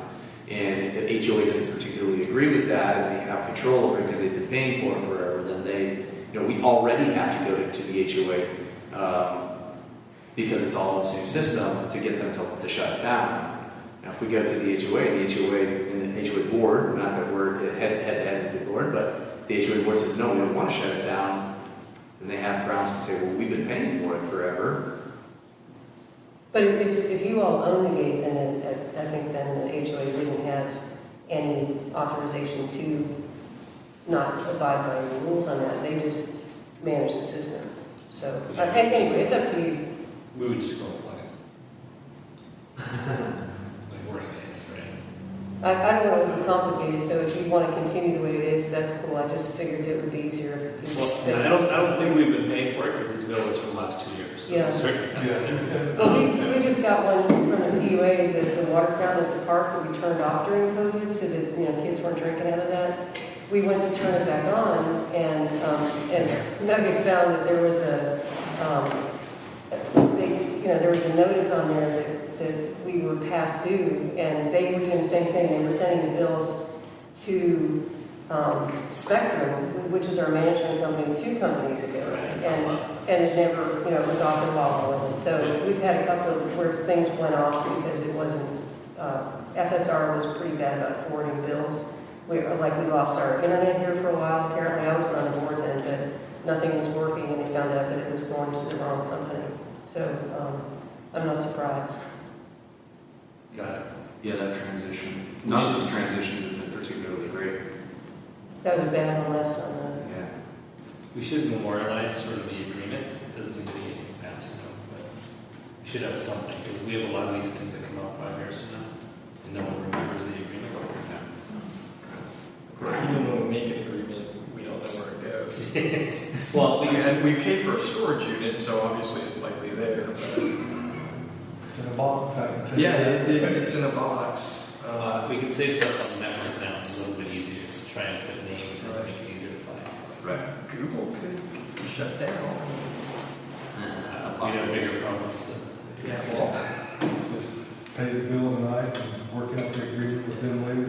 Yeah, I think that's the best path to go, just to pay what we owe in arrears, and then, Pat, if you wouldn't mind taking that back to your board, and just, explaining to them, obviously, the history of it, and that this has happened.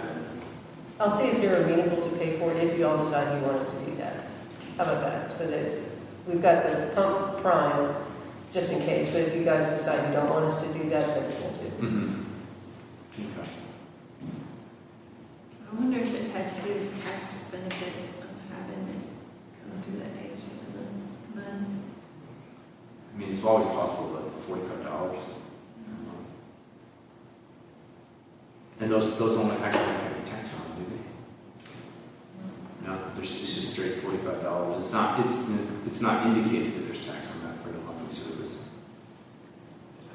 I mean, it could be included, but Nugget, could you check with them again to see where there's an agreement that we said we would pay them $45 a month?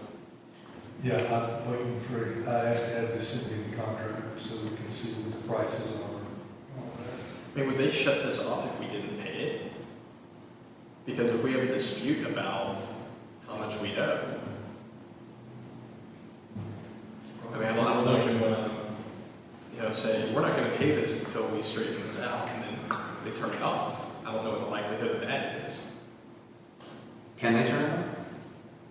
They never have, but I mean, if they... Can they turn off that one in particular, or would they shut the whole system down? that's done through Rural Managed. They're the ones that turn on access to different, like with key cards and things like that. So my understanding is that that's done through Rural Managed and not at the vendor level. I think the vendor just maintains, like, when you have to turn that back on. Software.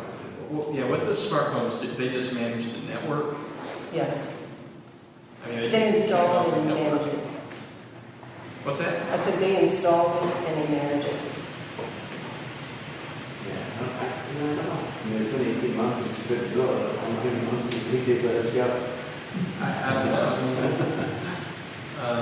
I would think that they'd have to send us a shut-off notice. Well, it would have went to real name.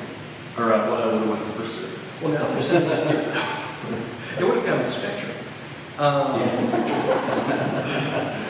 Yeah, okay. All right, so I think the path forward is defined.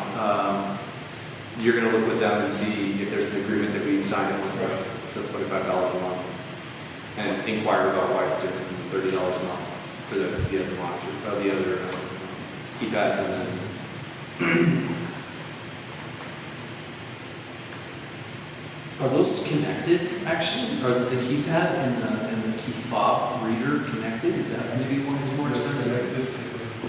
Goes to another control board inside there. And we both own that equipment, right? Like, technically, do we own the keypad?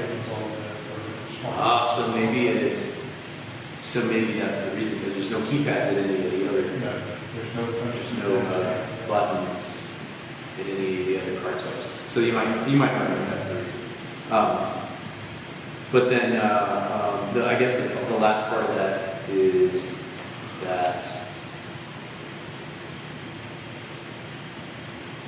we'll go ahead and pay it, and that the HOA will discuss whether we want to adopt that or not. Sound good? Sounds good. Do we need a motion for any of that stuff? Just pay bills. Oh, right. We're not quite done with the bills just yet, but moving on from that particular bill. So it looks like aquatic features, did we miss a bill? Yes, we had some of our invoices that we paid last month. Bill lost in mail. So that's probably we had checks from here. Stop check? Yeah, the stop checks on those reissued ones. Every day. couple checks from here, and something like Creek, some from Chicago, and something like company checks. All were mailed out at one time, and never went to where they're supposed to. Really? It's convenient. Really bites because it's $30 a check, it's not a check. Yeah. And it wasn't my fault. But that they care about that. On the Balboa invoices, are they done the He is all the way up to behind the clubhouse. So will he get done? When were we trying to have him done by? March 1st. Oh, so we still got Yeah. 3 months to work on it.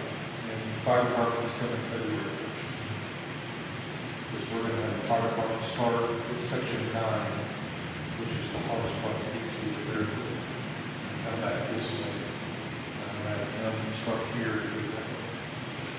Yeah, I had to pull him off to go do some other jobs that I had scheduled for. So is he going to continue to work here December, January, March?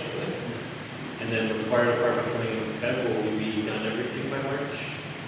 I believe so. Yeah, so 100% of the reserve. The fire department's doing the hard stuff, is what he told me. They do the, and I said, you know, I asked him, I had a conversation with the owner of that company, and I asked him, you know, is the service that you're providing right now, is that ultimately will that take place at the fire department? He said, no, I'd still recommend the fire department come in and do it because they do bigger machines, they do deeper into the wood, into the preserve, and they do bigger things, and both are necessary. So that was eye-opening to me because I thought that we had gone with the private company, not only just for the time, but because they were doing the same thing. They are, but he cannot get his equipment back in section 9. He can't. Now, granted, fire department is bigger, and they can do bigger things. But the fire department we have, we're not going to cut any more of the reserve. Where we're at is where we're at. We're not taking any procedure out unless it's dead. But his equipment can't climb the hills to get back in that section where I'm in the fire department. He would have to manually come up, walk all the way to the top of that ridge, cut it, drag it all the way back down to the parkway.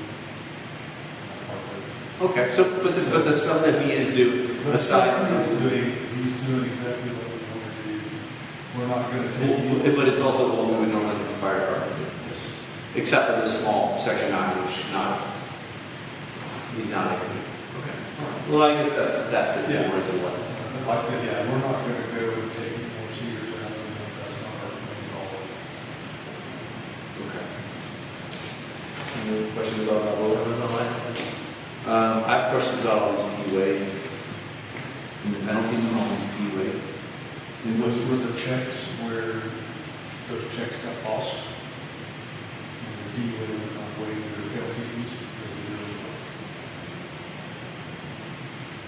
So they tack the penalty onto every single one of these.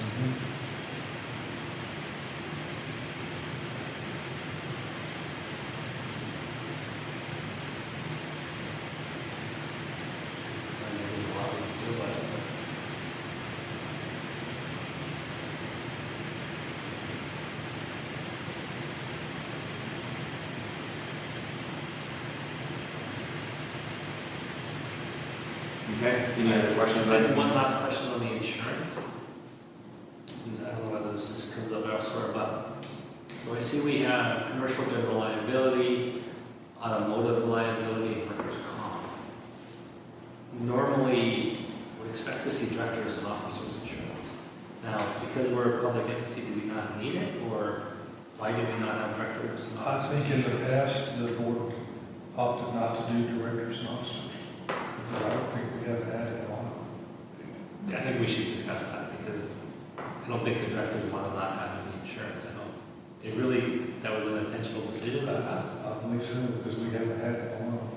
Are we protected under some state statute as directors? You do, acting as the board, you have tort immunity, you know, when you're acting as the government and you're doing governmental functions. You have protection under the Tort Claims Act. I always say, that doesn't mean you won't get sued. It just means you have a defense. So, it doesn't stop people from being able to file a suit and saying, you, Jody, did something wrong. Nothing stops people from filing lawsuits. But you end up with a defense because you would say, hey, I did this as part of my work with the board. I'm an elected director. We did this as a governmental function. We're covered by the Tort Claims Act. So you do have protection in the sense, broad statutory protection. It would not stop someone who was angry from filing a lawsuit against you or the district. I know you can't stop lawsuits. Yeah. So are the directors indemnified by the MUD that they would defend us in that situation? Or Well, that would be what does your insurance policy say? there's nothing according to this? Yeah, you have the general liability. It's what it sounds like you have. You could look at E&O insurance, director's liability insurance. I can't imagine it would be that much. It is, for Shade Hall, I think we're paying $6,000 a year for 5 board members. I've got 7 board members in Wonder Creek, and we're paying about $9,000 a year. But what's the But see, those are HOAs, right? They're MUDs too? Okay. what's the threshold on those? Like how much of insurance? Like $1 million, $2 million? Well, and I want to make sure we don't get too far afield and get back to the agenda item on that because we're still under, I'm sorry, Megan. Go ahead. We're still under unpaid paying invoices, so can we move this to? Well, I don't want to pay this invoice, so, because I don't think this is. Okay. So if we want to have a bigger discussion about additional insurance, let's do that under that item 10. Y'all can pull the invoice that you don't want to pay and approve everything else. I guess we can do it 2 ways. We can pay this and then discuss adding director's insurance, or we can negotiate directors at the same time and pay for this. Thinking we're going to. Where are you seeing that invoice? What check is that? Page 8 of the 53 pages of invoices. It's just a policy. Where is this at? It's page 8 of your invoices file. It's certificate of liability. You're saying that you don't think that the MUD should have the general liability policy? No, I think we need general liability. I would be surprised if we don't have director's insurance. Yeah.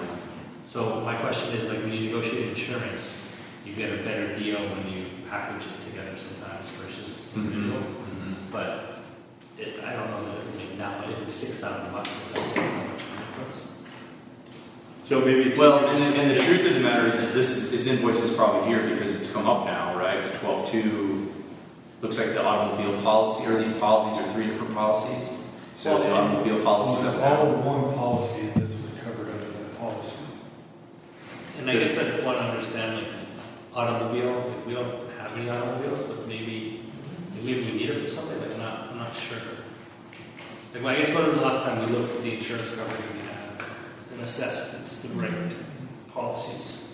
Or was this put in place 20 years ago? Just roll it forward. You have your own coverage, right, Megan?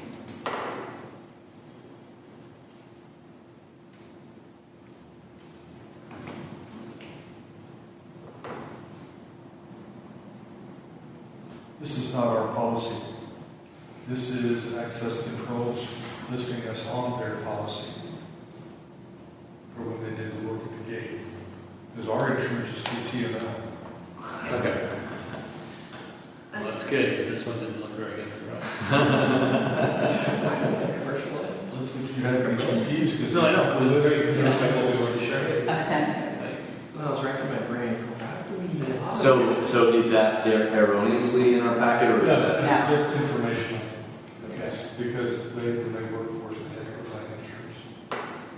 It's great that you do that, again, that's wonderful that you check it. I was sitting here looking at the bills going, we paid the insurance last year. Well, I was looking for the actual bill on it. Yeah, well, I was looking at the dates and saying, well, why is this coming to us now if it's in April? So then maybe can we put a point for next meeting to discuss our insurance coverage and review what we have? See? I will get the stuff together. Maybe we do have the, might not. Anything else? Yep, that's all. But I will add an agenda item anyway, if it's a good question, regardless. A motion to pay the bills? I will second. All in favor?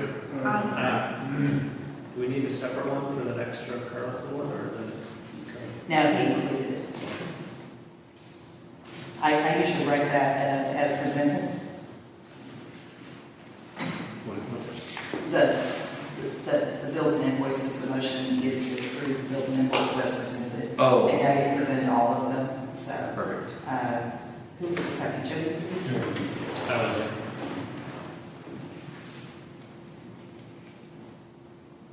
And then did I miss the vote? That's unanimous. Thank you. Sorry.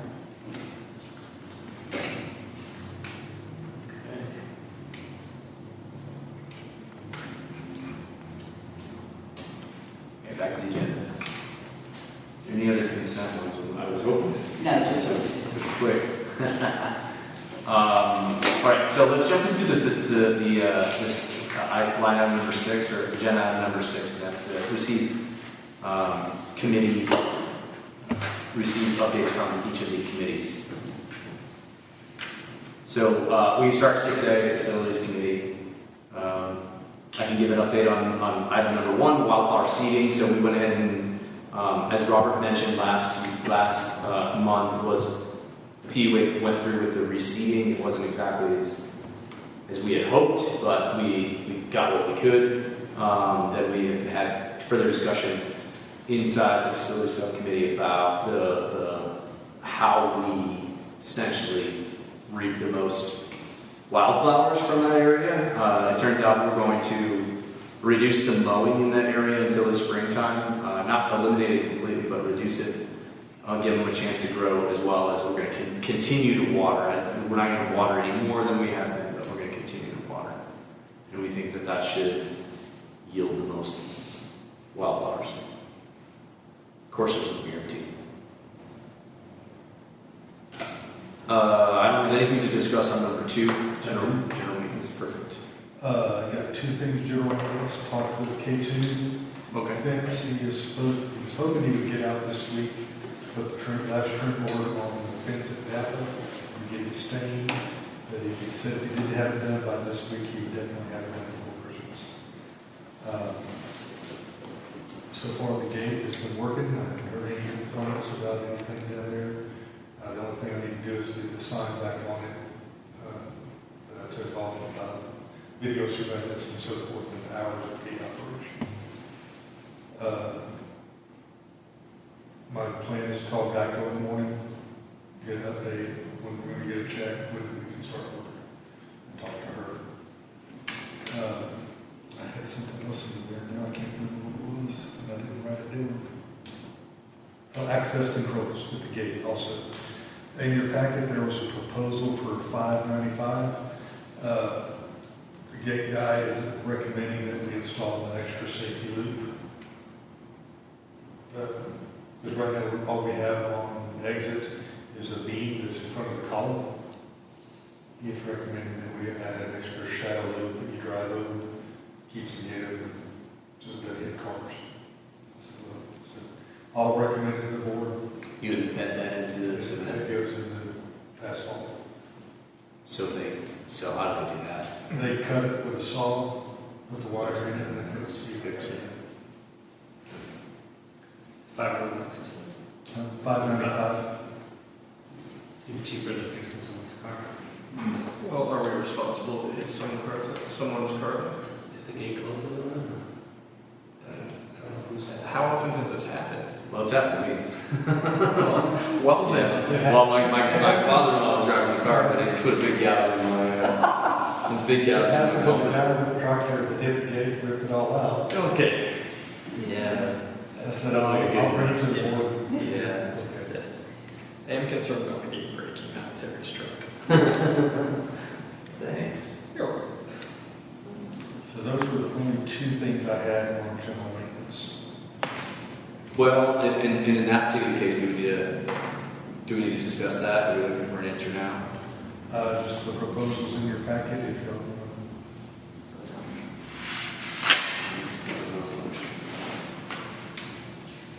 it was item 6AB, page 5.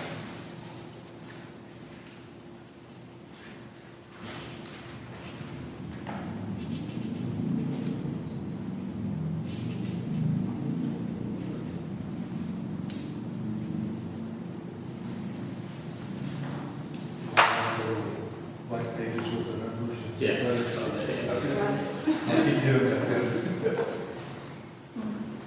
That's right. Yeah, what's the board's appetite for that? Does it sound like a good idea? I think we should do it. What is this?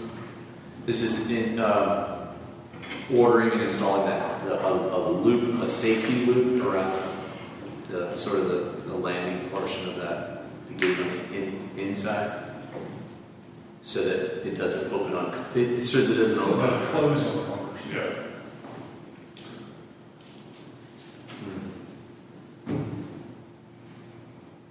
Do I have a motion? I'll make that we accept the proposal for access controls for $595 to install a security loop.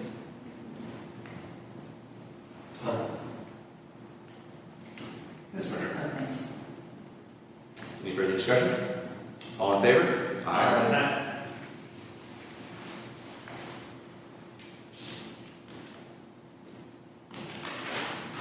Was that it for general maintenance?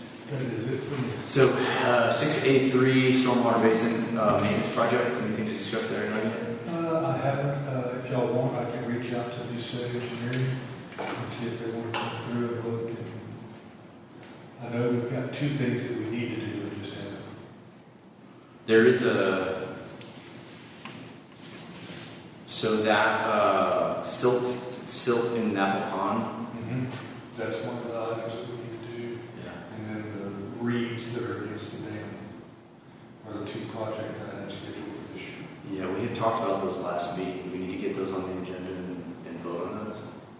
If you want, I can get the prices. And I was going to reach out to Scott and ask him when the best time to remove those reeds from the pond. Yeah, Let me do that first.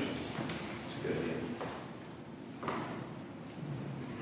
Okay, anything further on number 3? 6A3? 6A4? Lakewood docks? I don't have anything on Lakewood docks. There hasn't been any movement at all.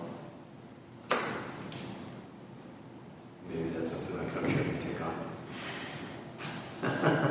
So did we get a permit for that? Yes. Yeah, we're permitted. Until what, 2024 or 2025? 2024. Wasn't it, was August 31 of, I thought it was August 31 of 2025, but, well, then let's just, Well, it's in the minute. It's actually in the minutes from last month, right? Because we just reviewed I those. think it's August 2025. 31st of 2025 is what you reported at the last meeting. Yeah. and if I'm wrong on that, I would be changing that to 4 in the minutes, just FYI. No, I think you're correct that it is Okay. 2025. It's our wildlife permit that expires in 24. Okay, with fish, right? With fish, that's what I was saying. Okay.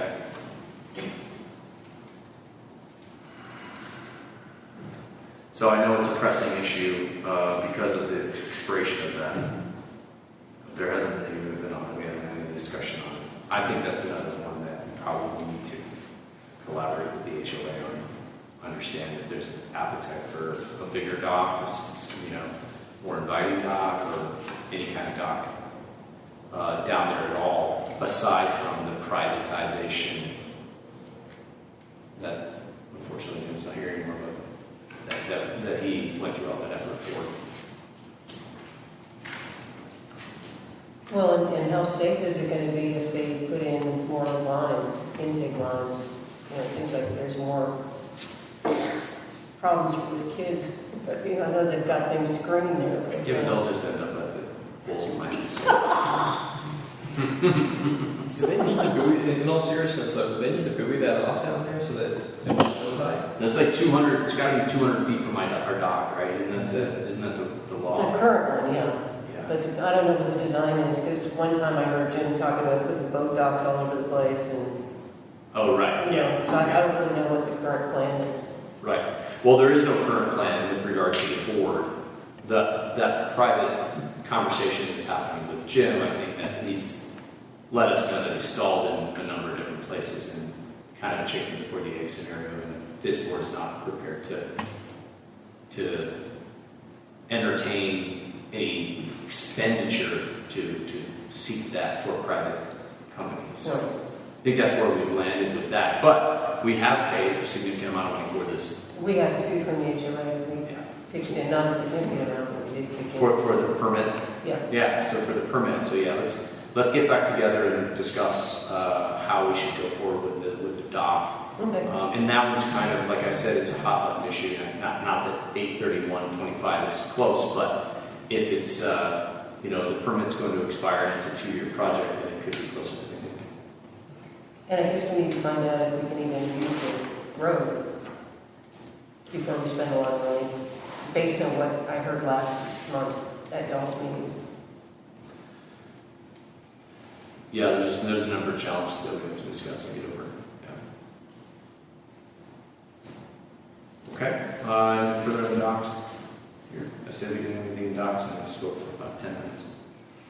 Okay, Wasaka Boundary Fence Project. We talked earlier about connecting with the HOA and having it rehashing the conversation as it exists and carrying on the conversation about the Boundary Fence Project along Wasaka and Sonoma really should be added here too. Do you want future agenda to say Wasaka and Sonoma? Yes, that would be appropriate. Yeah. Thank you. Anything further on anything for the facility subcommittee 1 through 5? All right, moving on. Let me ask one more question. Sure. A1, do you still need it? Wildflower seeding? Actually, no, that can fall off. You need the stormwater basin, is that sort of? Yeah. Yeah, so the reason why we left that on there, and we've discussed this one in the last couple of months, but the reason why we left that one on there is because there's always going to be those things that we need to keep up with so that we don't have this big, huge bill once every 5 or 10 years. Right, but we're doing that now, like we do regular maintenance on the sprinklers, we don't put like. Oh no, this is the stormwater basin, so it's like the clearing out of all the silt in the drains and things like that. Right, we have someone inspecting it regularly now, right? You said usually does quarterly inspection on those, and I can look at it periodically too. Okay, so do we need to discuss it every month? Yeah, I'm fine either way, I just wasn't sure. Yeah, no. I think we ought to leave under, so if I have something come up, then we've got a little time to talk about it. Okay.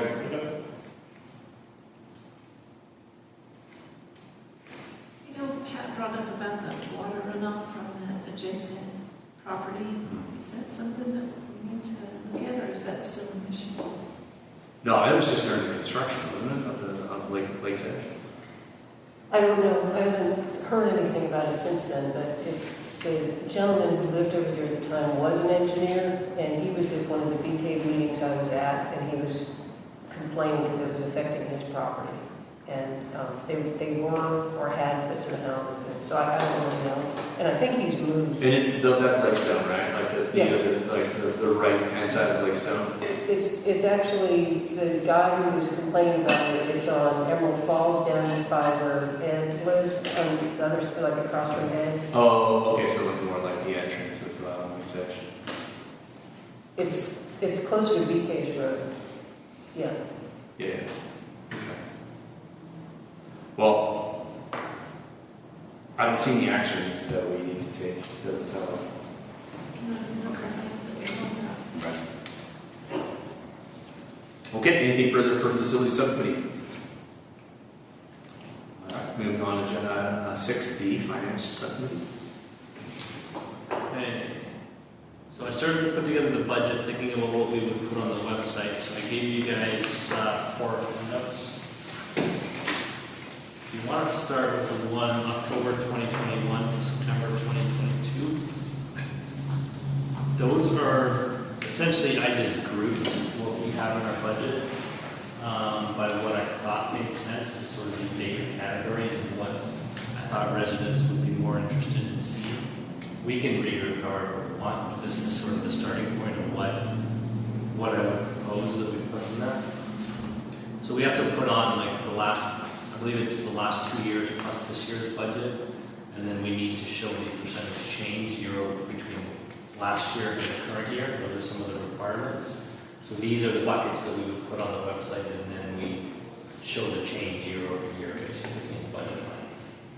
So the 2021 and 2022 is there for example, and then you can go to the current one, which is October 2022 to September 2023.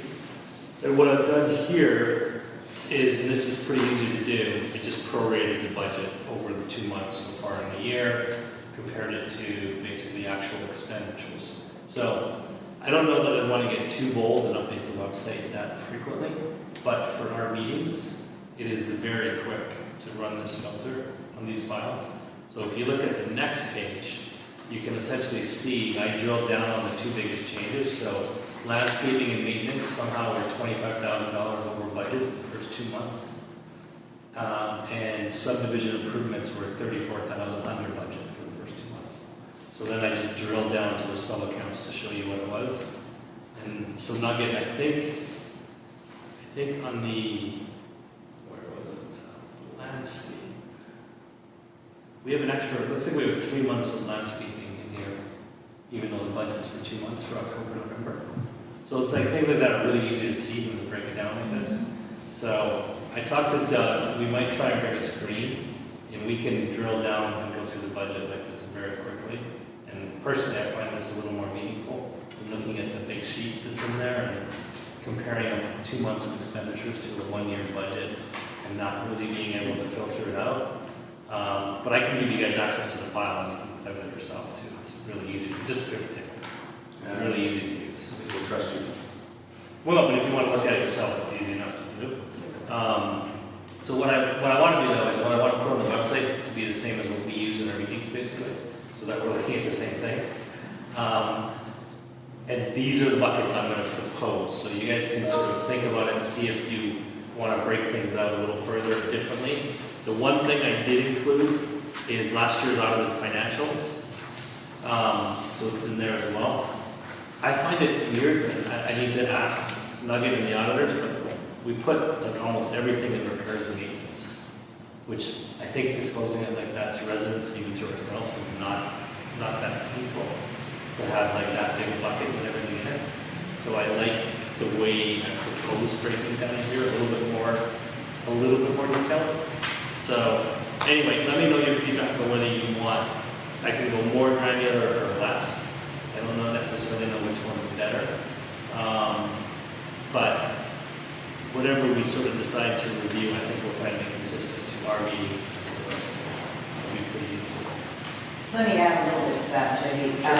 The legal requirement is that you put on the website the actual budget you adopted.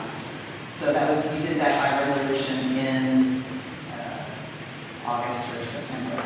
So that document goes static. The additional information, to the extent the board wants to provide it, is great and helpful, and more than the law requires. The percentage difference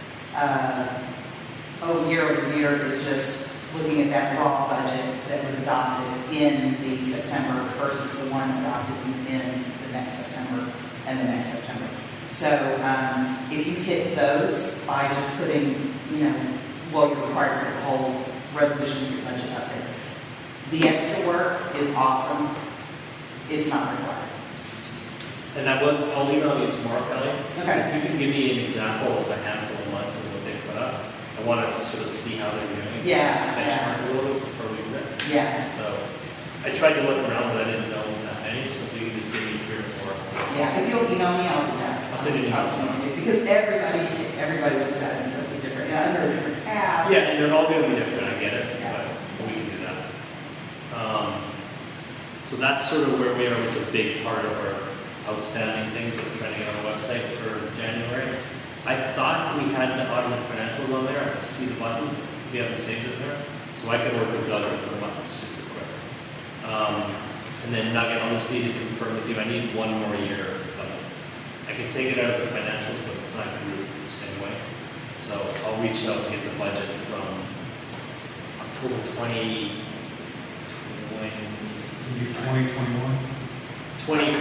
to September 2021. We need that one. So it's the past 2 years' budgets plus the current, and I believe it's the current compared to last year. The way I read it. So I'll send you an email. Easy. I can do that. I guess my question to what you were asking, you have landscaping and maintenance. Yep. Some of the prorated budget is 39, actual spent 65.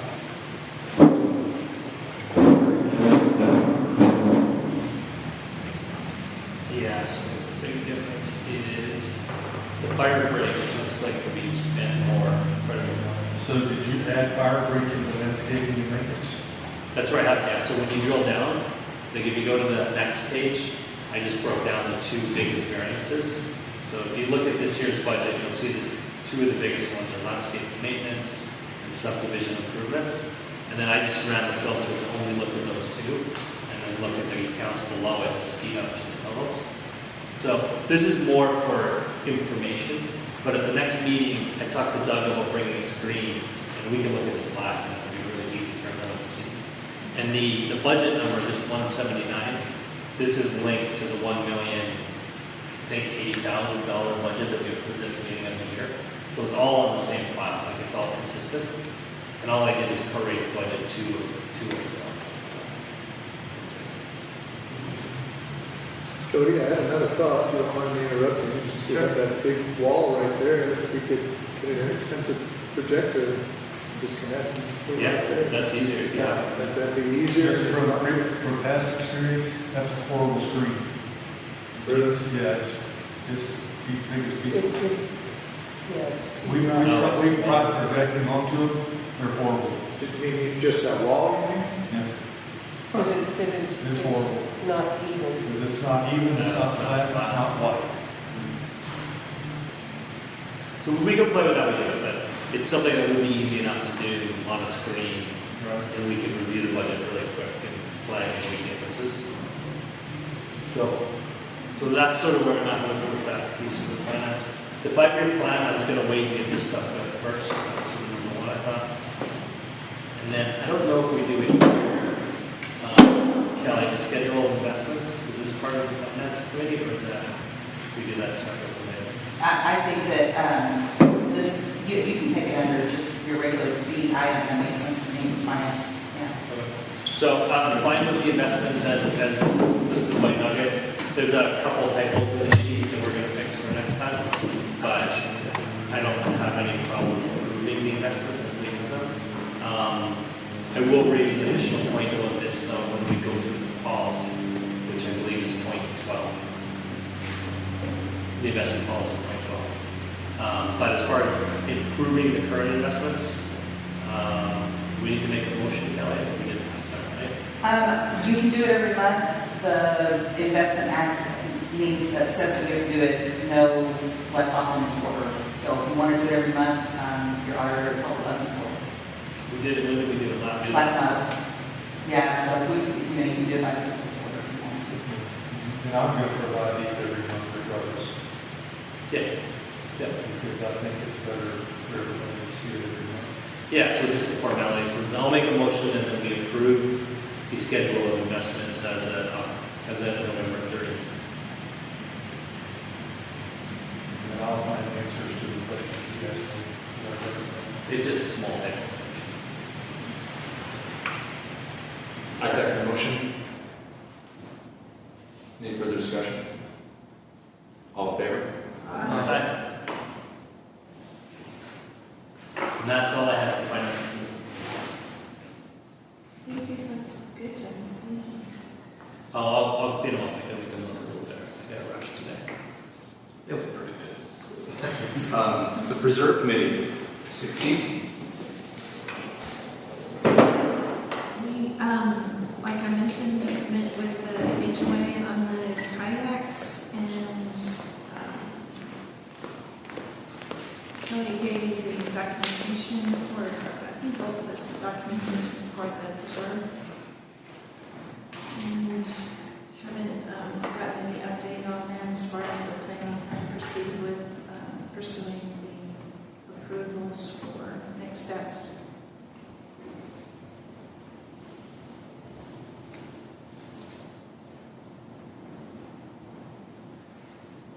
Anything else you have?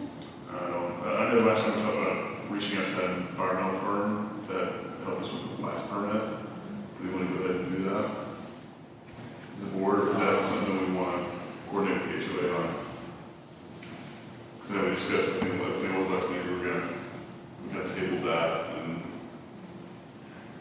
I think if that clock is ticking, we probably need to. Yeah, what is, Y'all wanted to, as I recall, y'all wanted to, Reserve Committee wanted the opportunity to review the documents right? and then, then come up with an idea of how to proceed. And I think that's why that was put off on calling the engineer was to give the committee a chance to meet, talk about the documents, come up with maybe an idea or so, and then come back to the board with it.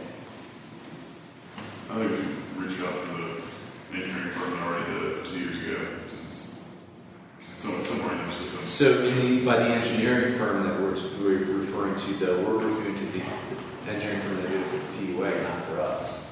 Or no, the one that helped with the permit for the PUA. The raw water. Yeah, did that approval through Fish and Wildlife. Okay. So do we feel like that's going to be fruitful? Like, are they going to, is there going to be all kinds of roadblocks that they throw up? Because it's an entity asking for that discussion on the thing that wasn't ours.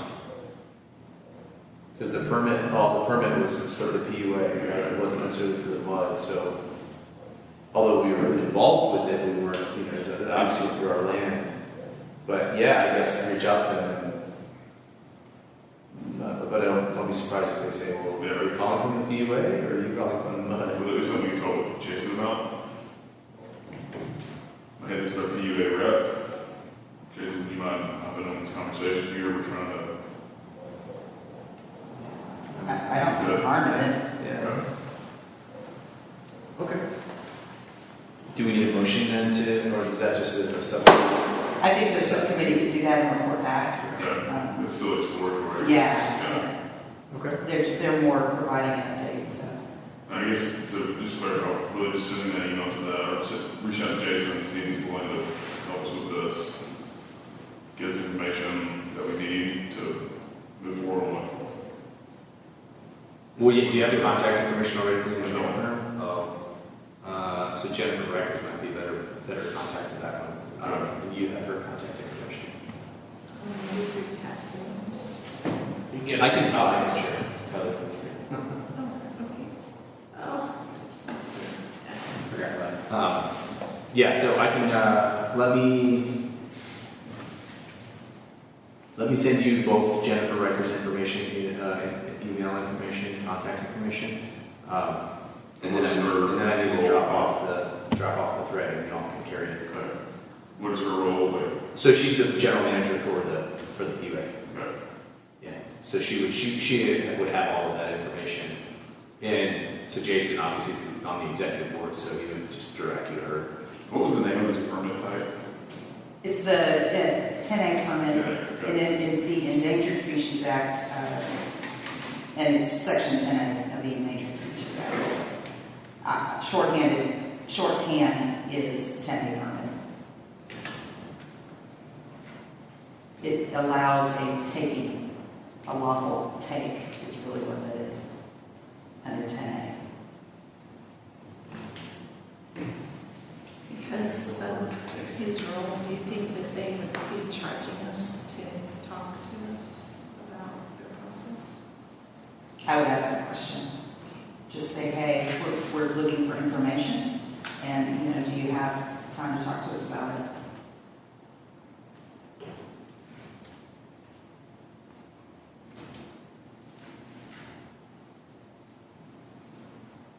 I think at any roadblock that you hit or any challenges that you hit and you can't overcome, then we can rediscuss getting Jason involved. Okay. Going back to the executive board for PUA. The engineering firm is just blowing you off, right? Even when you're CCing Jennifer Records and whatever on your communications with them, they're just blowing you off. And, they're engineering firms, so I would assume that they use them for a lot of stuff, not just the raw water one. But I can't say that for sure. I don't know if they were specially hired to help obtain that permit. Yeah. I don't know, it's possible. So let's reach out to them first, see if they were, See if what? see if they were used for a special permit or. No, I mean, you can ask that question, but I don't think that's going to, the answer to that question is not going to determine where you go next. I think what you're looking for is the contact information and any special information that you need in order to, to discuss that with them. Okay. You can just kind of feel out the conversation, I don't know where it will go from there, so.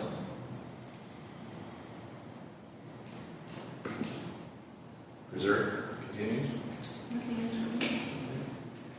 Anything further from the other directors for the reserve supplement? I will have, under C2, I will need to talk to y'all briefly in executive session. If we can just hold that one to the end. Okay. So my understanding is we'll come back out of executive session and go back to line, agenda item C, 6C2. Yeah, you guys can go through the whole rest of the agenda. You can do it any way you want. One way is to stop right now, go into exec and come back. Most will run through the rest of their agenda, go to Yeah, let's executive do session. that. and Let's come do back. that, yeah. Yeah, so we'll come back to 6C2 if there's any action we need to take, we'll come back to open session 6C2. Right. Okay. Okay. Anything else to preserve before we move on, John? Not for me. Okay. D, communication subcommittee.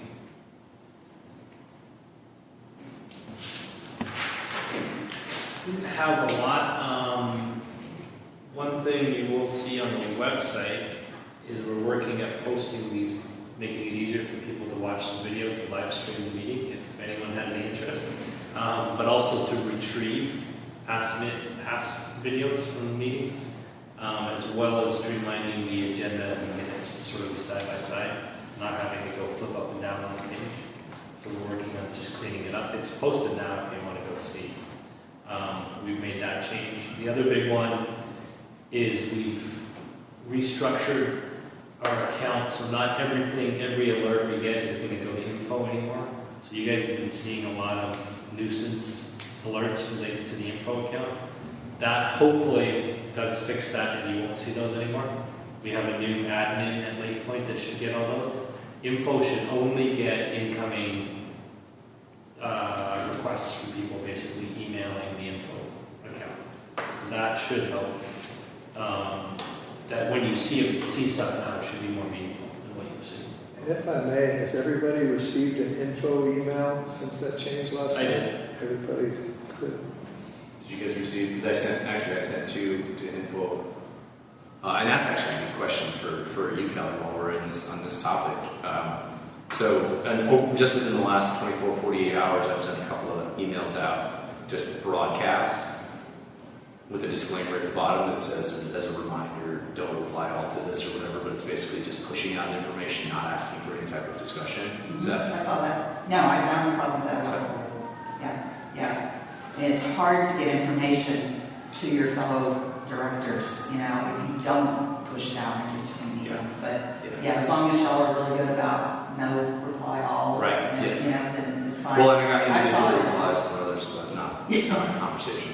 Well, you have to even be careful about that if you got individual replies, because No, they were just like, basically, there were a couple that just said, got it, did it, right. accepted it, whatever it was, whatever. Yeah, okay. Whatever my request. So it wasn't as long as it's not a discussion. Right. You don't want, the law says deliberate. You do not want to deliberate. You don't want to have any kind of discussion about something. Got it works. Particularly when you're sending an agenda meeting invite. I mean, you're going to see the things back. That's true too. So those kind of Google Mail emails that come in, I don't know if they're for everybody or if they're just to my account. So I don't know whether to delete them or just leave them there. Well, the good thing is you won't see any of those anymore. The second thing is you can probably go through and delete them.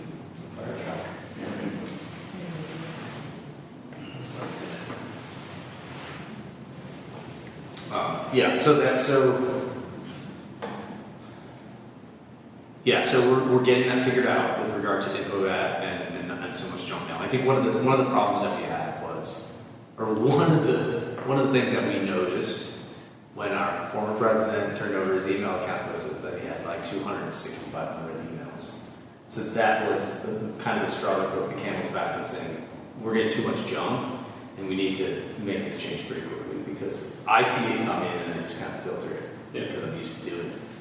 You guys see it come in and it just sits in your inbox and you're like, am I supposed to do something about this? Then yeah, and it's an issue.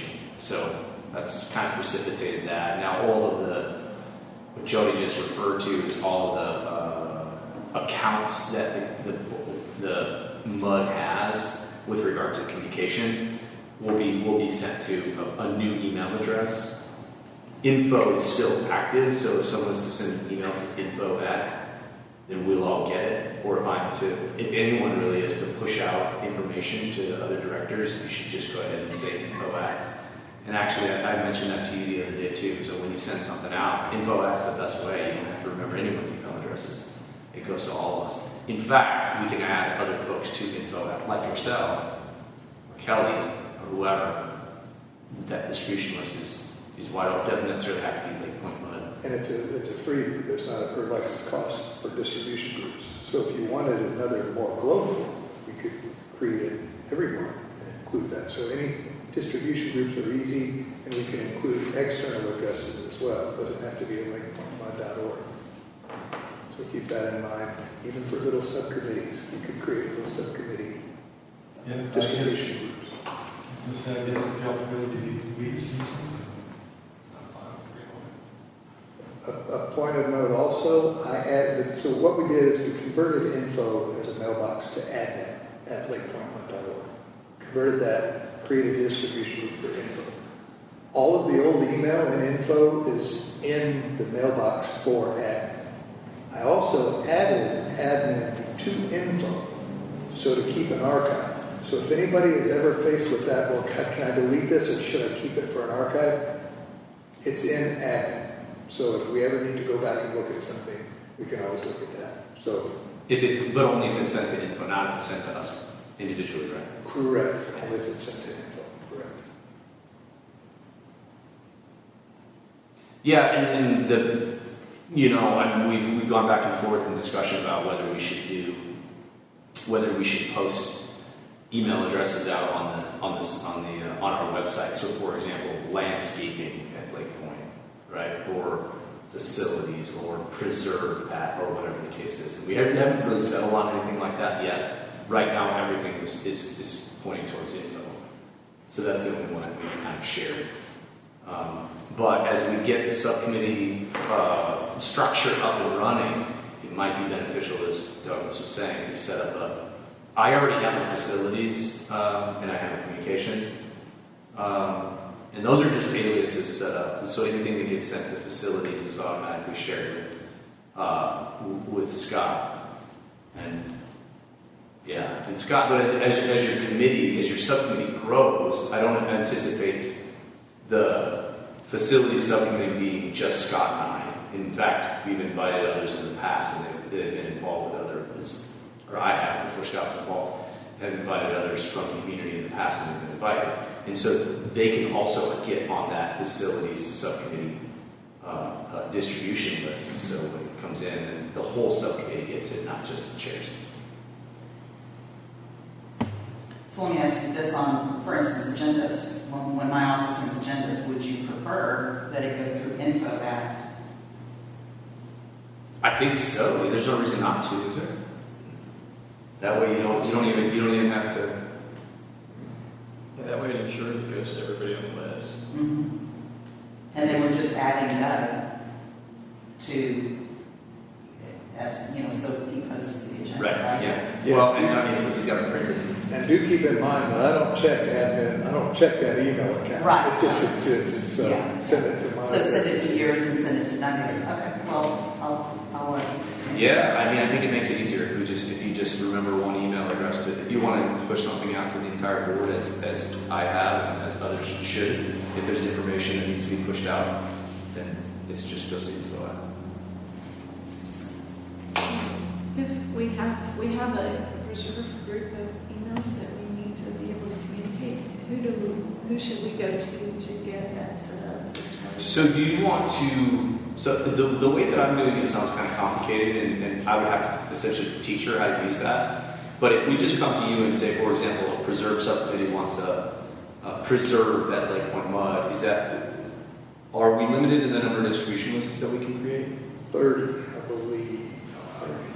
Okay, so not really practically. Maybe not even that. That may be just the aliases within your individual accounts, but there's no small bit for sure.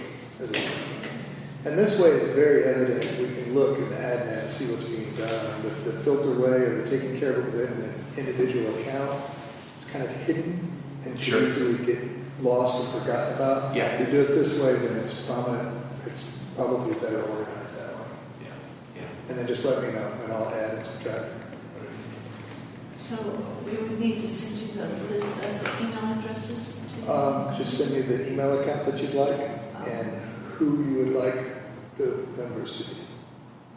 And we can even, if you want it just to be internally, like we can exclude external people from sending to that address. So if you don't want to be spammed and you want to put it on the website, we can make it to where that, well, no, that wouldn't work, but we can make it to where you only get internal, meaning sent from lakepointemud.org.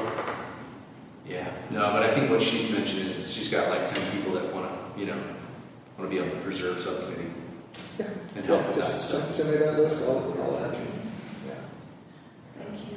Certainly. So do we need to, as committee people, do you want us to go through the communications committee to do that kind of stuff, or do you want us to go straight? Straight to Doug, you mean? I think she should go straight to Doug so that because I think that reserve and communications are two different, that we're talking about what 4 directors at that point disagree. So I think just talk directly to Doug on him adding that group and putting your volunteers in.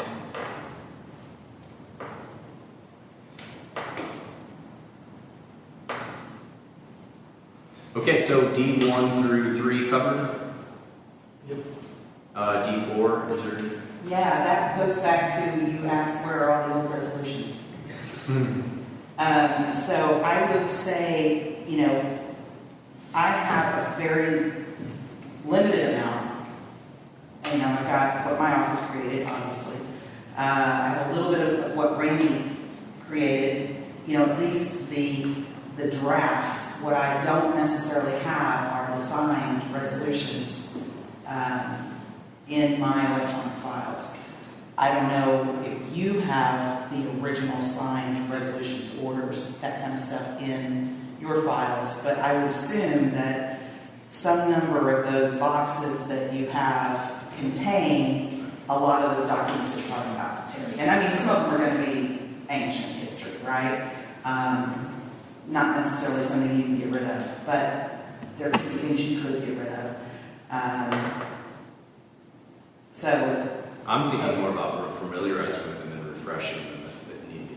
yeah. Could we consider, I'm sorry to interrupt, Terry. No, okay. Could we consider scanning and making them searchable and then shredding them? Because when I closed my firm down, that's what I did. I just gave all my boxes to someone, she scanned it all, shredded it, put it on a thumb drive. Mm-hmm. And now you can go and you can search it. Yeah.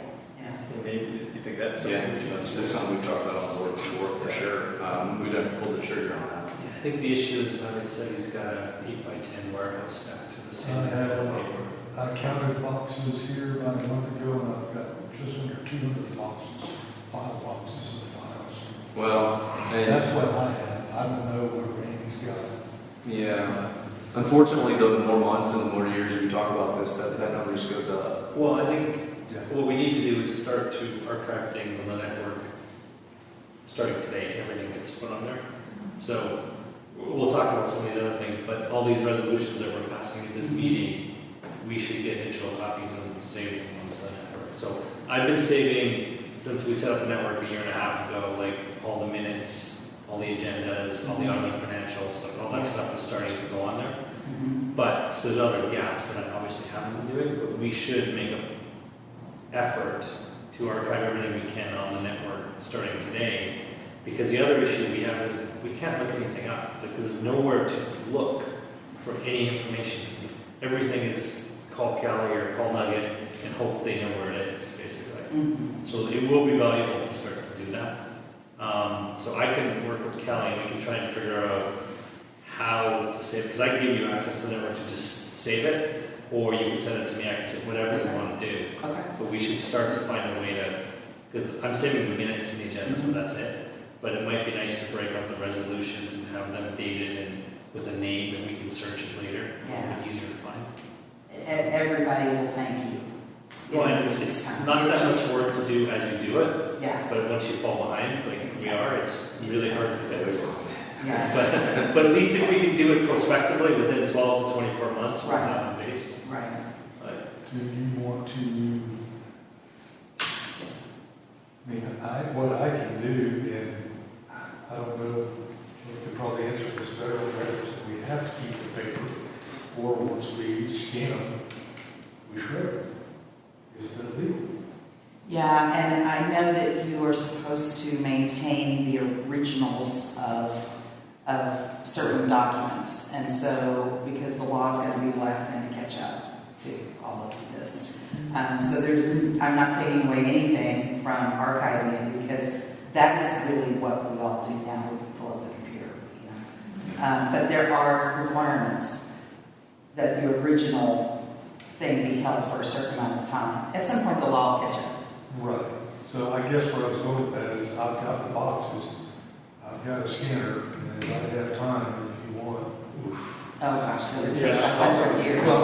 Well, and the other things we've talked about in earlier sessions, that we really want to have probably somebody that the legal representation do it, because they know they're going to be able to look at a document and say, trash, scan, right? Took a huge box that you presented with 200 boxes. They'll through every single one of those documents and say, this doesn't fit the bill, trash. This doesn't fit the bill, trash. This does fit the bill, scan and then trash, or scan and then keep. Because I'm going to have boxes of invoices. I'm going to have boxes of, those. What we have done when we do our stuff for us is I've got boxes with nothing but working packets. So everything is in a working packet.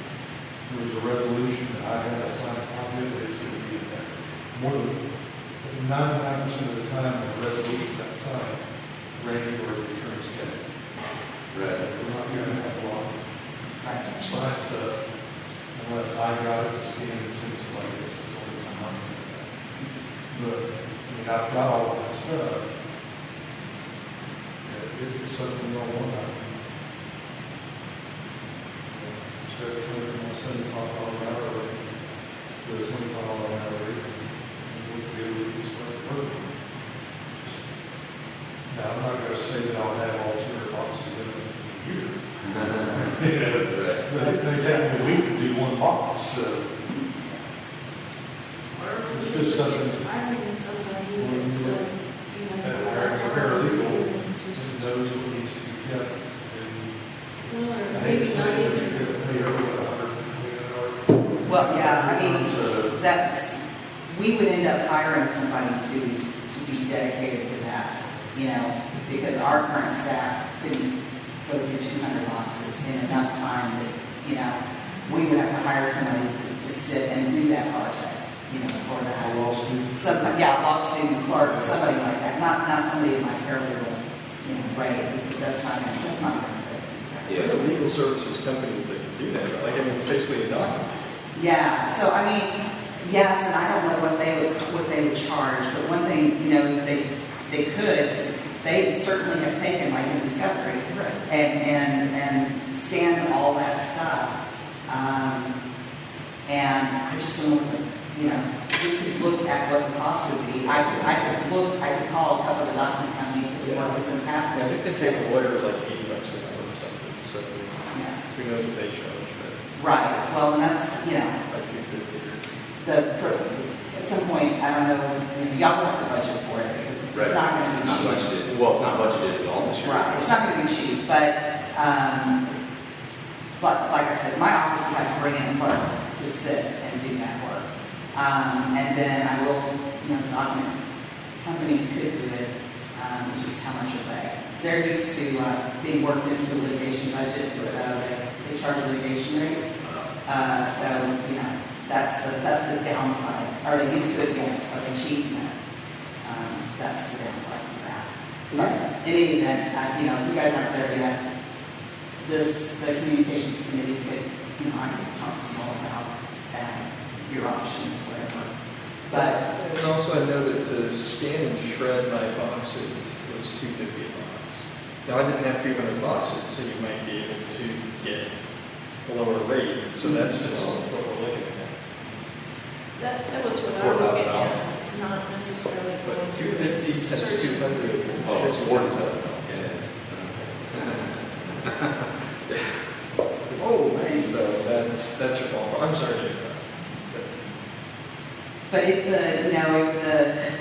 my understanding from Randy was that at one point the original MUD boxes were organized, but that a lawyer that he worked with kind of went through and played 52 card pickup, and so there's no index for the boxes. So if there were an index, I would know, hey, this is a box of invoices, that can go. But if somebody played 52 card pickup with, 10% of the boxes, but we don't know that, that means someone is actually looking at the paper to determine what the paper is before the paper goes away. That's the hard part of this part. That's the hard part of this, and that's why I'm like, it's a bear. Yeah. 200 Yeah, boxes. I guess where I was going is what I was thinking about, just scan every paper, and then, Yeah, not worry about what heat, but for the documents, that need to be returned. But when you Yeah, at that that's point, you mark the box, this one's scanned, but then you could have your credit or whatever, look through the scan documents and see if there's anything in there. That had to be said. I mean, it's an intense, long, and it will be an expensive process. There's just no two ways around it. But Jody's point is still really valid. Starting today would be lovely because at least you're not adding to the amount. Well, we have to do that, we have to start, what Jody suggested, we have to do that at minimum today. And we've made strides. All the email is now on the Pointe MUD searchable, easy to find.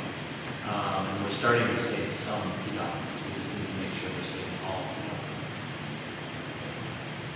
And there's no, I have some signed documents from just, our portion of representation. Redundancy is not a bad thing. So, we will still have ours in our system, but it doesn't answer for. Yeah, I'm fine if you keep the signed ones, but we should at least have a scanned copy. Absolutely. So we can look it up easily. I'm not sure if you guys have policies on this, that, or the other. And Yeah. I wouldn't hear your answer. And so that's why there's some of these items on the agenda, is that I've searched what I have and can't find it, and I'm like, oh, okay, then maybe it exists, maybe it doesn't, but let's just do it again. So, that's where, So when I email you tomorrow about the MUD websites to look at, I'll ask Bill to coordinate saving down all the resolutions and everything from this meeting. okay, We'll work on setting up some infrastructure. And yes, then we'll just use that going forward. that sounds great. That sounds great. Is that it for CD4, 6D4? Yeah, that's all I had. All right. Glad to see that one's getting some motion. It's a bear, but we gotta do it. Okay, 6E, procurement subcommittee. Regarding the RFQ, I sent my first draft to you, Terry. Thank you for taking a look at it. I think we're pretty close. Does that need to be in the board packet, or can we submit the RFQ independently? I would put it in, Does it need board approval? the board should, Okay. yeah. Has it been legally approved? No, they haven't been legally approved yet, so I'll send it to you, make sure what you want for the scope of work is in there, and I'll send it over to them. And then, do it next meeting. So I will put a note to Well, we have it on the agenda, you can vote on, sending out the RFQ at that point. Okay. And then documents liquidity, they set us aside with 273 files, I believe, for download individually. They can't send a zip. So I think Individual. yeah, no, I spent yesterday evening. It really didn't take as long as I thought it would. But yeah, so I downloaded everything that apparently we paid for from Quiddity. It is now in a shared folder on the drive under Jones Carter / Quiddity Sonoma Fence documents or Sonoma Wall documents. So if anybody would like to look in that, some of them are CAD files. I have not tried opening them via Google Docs yet. I do not know if it will open in PDF or if I need to get or someone who has AutoCAD can take a look at it. Which folder is it in? It's in the shared drives like Pointe MUD and then Jones Carter / Quiddity Sonoma Wall documents. Should be right after number 9. Yeah, I don't know that. I didn't know if you wanted me to number it. Oh, it's there. Yeah. Yeah. I mean, the challenge is going to be opening those and getting it, and then understanding what can be reused next time we want to do this. And I mean, I don't know how much of it can be reused because I don't know if we're going to follow up on that design. But so yeah, 273 documents are in there. Okay. Some of them are just photos, but yeah, that's Quiddity. So I have not had an opportunity to review 273 documents yet. Apologies. No, I don't know where I don't need to do. No, I don't think so. I think we can just take a gander at it, kind of get a feel for what's in there, and then once we start moving on, we can Go ahead and line pictures. yeah, no, so that's That's not cheap too. yeah. So In that particular case, you may just be able to leave out the pictures and get rid of those. well, I mean, we should keep them on when we pay for it. It's ours. Yeah.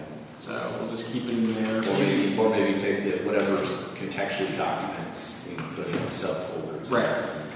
I was thinking that myself. Or pictures in a subfolder. Go in there and reorder them. Yeah. This Quiddity did not do so. So yeah, any questions about either one of those, the RFQ or the documents from Quiddity?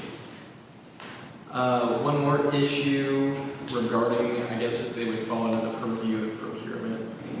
While considering the fence, I just searched to see if there was any federal money that could possibly go into infrastructure improvements. I did not find, unfortunately could not find that.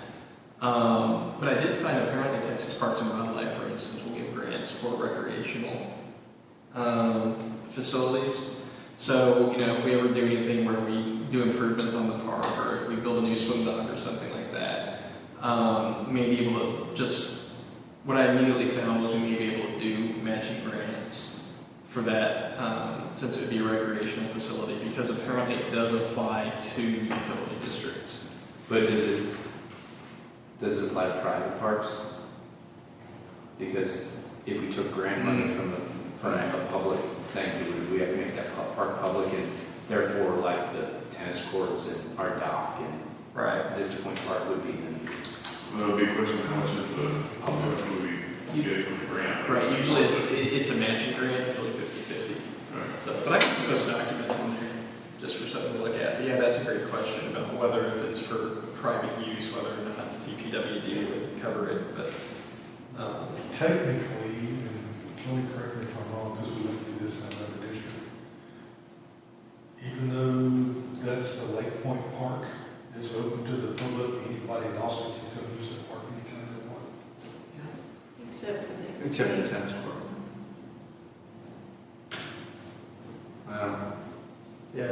Technically, the tennis court shouldn't be, correct me if I'm wrong, but it's part of the park facilities, so it shouldn't be locked, it's open to the public. Yeah, everybody locks them though to keep.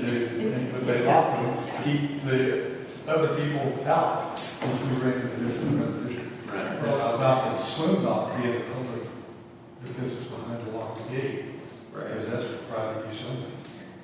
Same with this department. Yeah. Yeah, It's something to consider. So I'll keep an eye out for. That's great that you keep an eye out too, that's awesome. Anytime somebody else will give us money. Our HOA cut the constable to arrest people for using the park. What's that? So the HOA at that district tried to have the constable arrest people for using their park in the basketball courts. Because they didn't live in the neighborhood. Yeah, I think you can do that. That's public. Okay, anything further, Jason, on procurement? No, any questions? Anything for Jason? No, thanks for saving down $267. Individually. Okay, 6F outreach. So I'll start. As you heard earlier, I met with Jason Bethke today and went to the PUA meeting. And we've talked about that ad nauseum, and I've also communicated with Tim Pickering of the HOA, and of course Pat of the HOA, kind of got a plan underway for that. I'm curious to learn anything from the HOA. Did you attend the HOA meeting? Anything that Yeah. you want to tell Well, me? Pat already elaborated on one of the points, and they also said that they were fine with the HOA posting close by. They thought that was great. Their preference was to actually have something at that mailbox that's right there across from the elementary schools. By the kiosk itself? No, the mailbox. Yeah, the mailbox kiosk. But not on the mailboxes, because that's federal, but on the kiosk. As opposed to having something here on the community center. How do we handle weatherproof? Well, whenever we can put on the street over there, put it there. Well, you know what, it's still on the street, right? There is still one over Pick it here. up and move it. There is still one I saw today. I was driving Joey's house. There's still one there. On recycling? I'm recycling. Yeah, that one's still there. I've been told this is all satellite post there. But that's what brought all this, that one needs to be replaced because it's breaking down in the arm. You can't read through the glass anymore.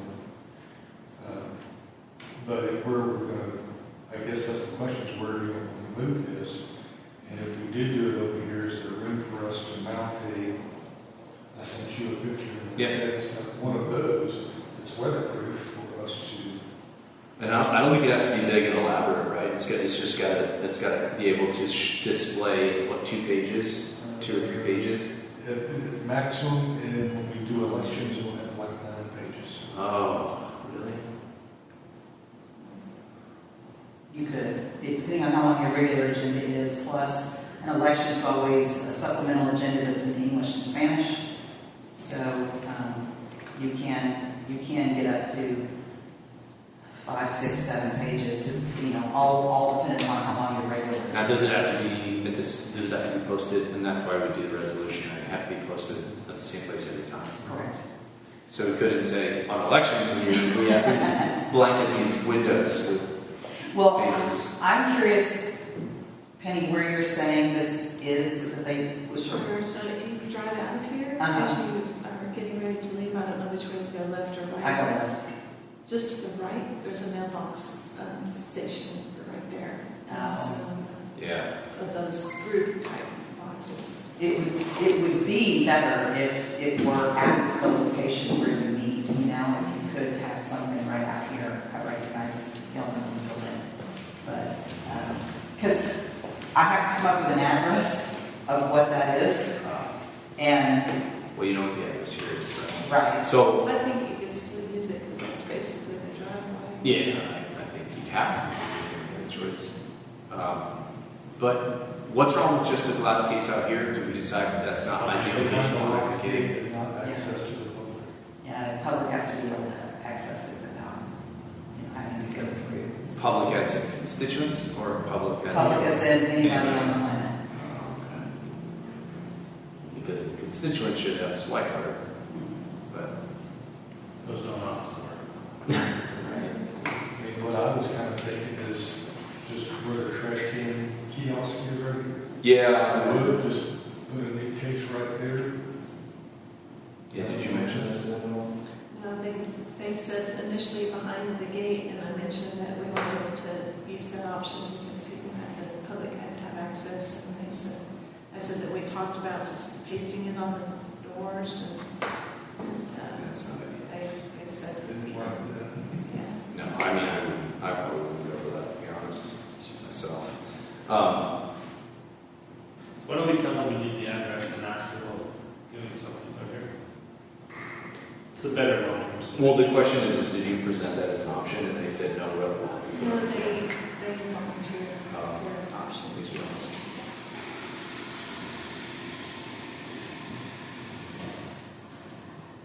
Yeah, I think maybe go back to them again and say, and maybe we should take a look at it before we leave tonight so we know exactly what we're talking about, and we can go back to them and say, you know, this trash hiding building over here is the best place for it, even on this, I can't tell if there's a wall there, but even on this side of the wall, so you're still walking into, but before you hit the gate right on the left-hand side, there's that case. I'm not sure if that's possible. But does that mess up the resolution when you're signed tonight? I can, yes, it could, because now we don't have a definitive place to move your agenda to. That's a short answer. So we'll hold off on that resolution and have you have further conversation with the HOA. Then you and I can walk in and see what might be suitable so that you can make some suggestions. You maybe have two or three suggestions. And hopefully they go for it. I mean, we're obviously paying for it. We're paying for the installation, we're paying for the maintenance of it. I can understand if they don't want an enormous eyesore, so we'll try to make it those suggestions, we'll try to make it as easy as possible. But then let's try to have that conversation in the next month, wrap that up, and come back with, they've agreed to do that here so that we can not only do the resolution, but we can get ordering it and installed all scheduled. Like it can be a case on both sides, right? So you don't have to have something quite so enormous where you show pages on both the front and the back of the case. No? I think you were talking about push, like a pegboard kind of thing encased. Is that what you're? Yeah, well, it wouldn't be it's a lot nicer than these, it's magnetic. Even better. Is that one, the socket's pretty small. I don't know how you could post more than a couple of inches. That one is, the one I'm looking at is magnetic, but it's just that same size. I get 8 notices of that one. Maybe I'm thinking of... Well, the other thing is, and here's another thing that doesn't involve the HOA at all. We own that land right out there. And so if we can just move what's there, the structure that's there, over here, put it on our own land. Right here, outside on the other side of the, actually, yeah, there's a line there. Not the pond side, but on the other side. We own that orchard right there. Orchard. Actually, is that mud orchard? The orchard that I'm referring to, Yes. that's all mud, right?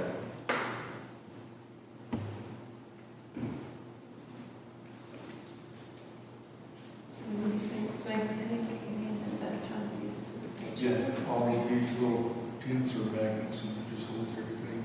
It's an aluminum case, bronze, And it has to be mounted. and it has to be flush. Yeah. Yeah, so worst case scenario, I guess if we can't come to a conclusion with the placement of it with the HOA, then we can look at a freestanding thing like we have over there.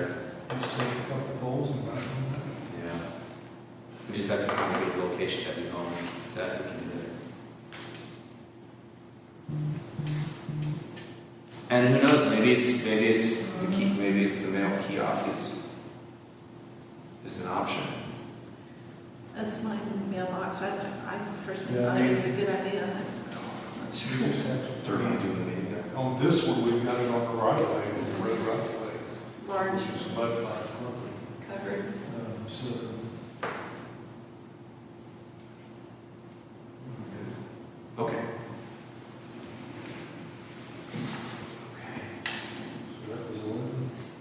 That was, we were finishing up 6A.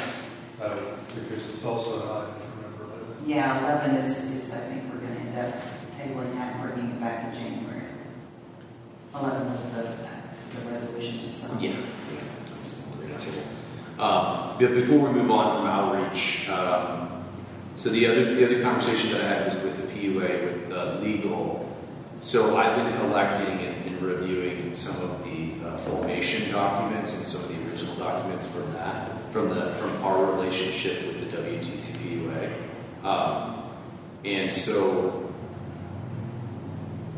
I'm hoping to go to the source documents rather than the way that it's been done for the last 25 years, go to the source documents and interpret them myself, and probably come to an agreement with Jason about the way we were interpreting them. And that might change our relationship with the PUA a little bit. One of the things I saw in there was that the MUD president was it was strong word, or it wasn't as strong a word as I'm going to say, but is expected to be at the PUA meetings. I don't know what it is.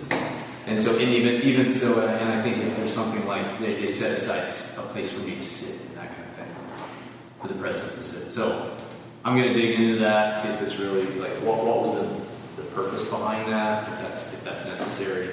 It probably won't be a bad idea for me to go to those for a couple of months anyway to familiarize. But if there are quick 11-minute meetings like that, then what I requested of Jason is going to be a lot more important, and that is let's get the impact. Yeah, when it was all created, Larry Fox was the president of MUD 5, and he was very instrumental in getting all of that done, and was on the board, so he had the seat there. He did what Jason was doing, and he was very involved and active in it. And their meetings used to start at 9 in the morning. At 9:05, they'd go to executive session, and at 9 o'clock at night, they'd come out and do the business. It was just... Efficient. Okay, so that's all. People didn't like it, so... That's all I have on the PUA. Anything further on outreach? Good. Moving on. So that's agenda item 6. Remaining open to come back out and talk about the 6C to come out of executive session.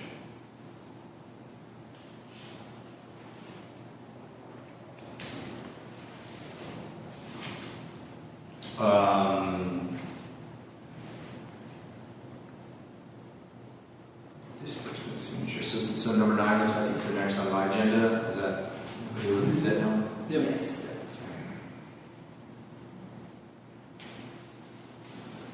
So my thoughts on this is, and I know Nugget's been doing this for years, so I have no concerns with Nugget. It is generally, you don't allow one person to sign carte blanche on all of it. That's sort of a basic control that it would be unusual for us to grant to anyone, even to ourselves. Right. I think it should be 2 trackers as well for certain amounts. What you normally see is it's either 2 people all the time or 2 people above certain thresholds, or if there's one person that signs, it's only on a small checking account where you maintain small balances. This seems very broad, the language that we make Nugget individual signature on all district bank accounts. Seems a little too broad. I think we need some, and I know Nugget signed all the checks, and I don't want to sign checks, and no one else does, I get it. But at the same time, we have $3 million in the bank. That could all disappear overnight. I don't think we can just do that. So. Yeah, and this also would need to get y'all on there as signers if for some reason I can't. Yeah. So like other controls I've seen is you can pre-approve certain details, so we can, Nugget can move balances from UBS to PNC, this account to this account, that's pre-approved. You can't take it outside of our bank accounts, but you can move it between bank accounts. So there's different things we can do, and part of it depends on what PNC can do as far as the checking. Are they sophisticated enough to allow you to sign checks under 20,000, or are they not sophisticated enough to do that? Like, all that depends, right? Yeah, nobody's ever asked me that question. Yeah. Yeah, I mean, And we don't, I don't think we can write checks that big probably anyway, but Debt payment. what's that? Debt payment? no, that's all the bank transfers. Yeah. Well, that's still money going up. Right, but those are, you know, It'd be preset. Sherry can't do that.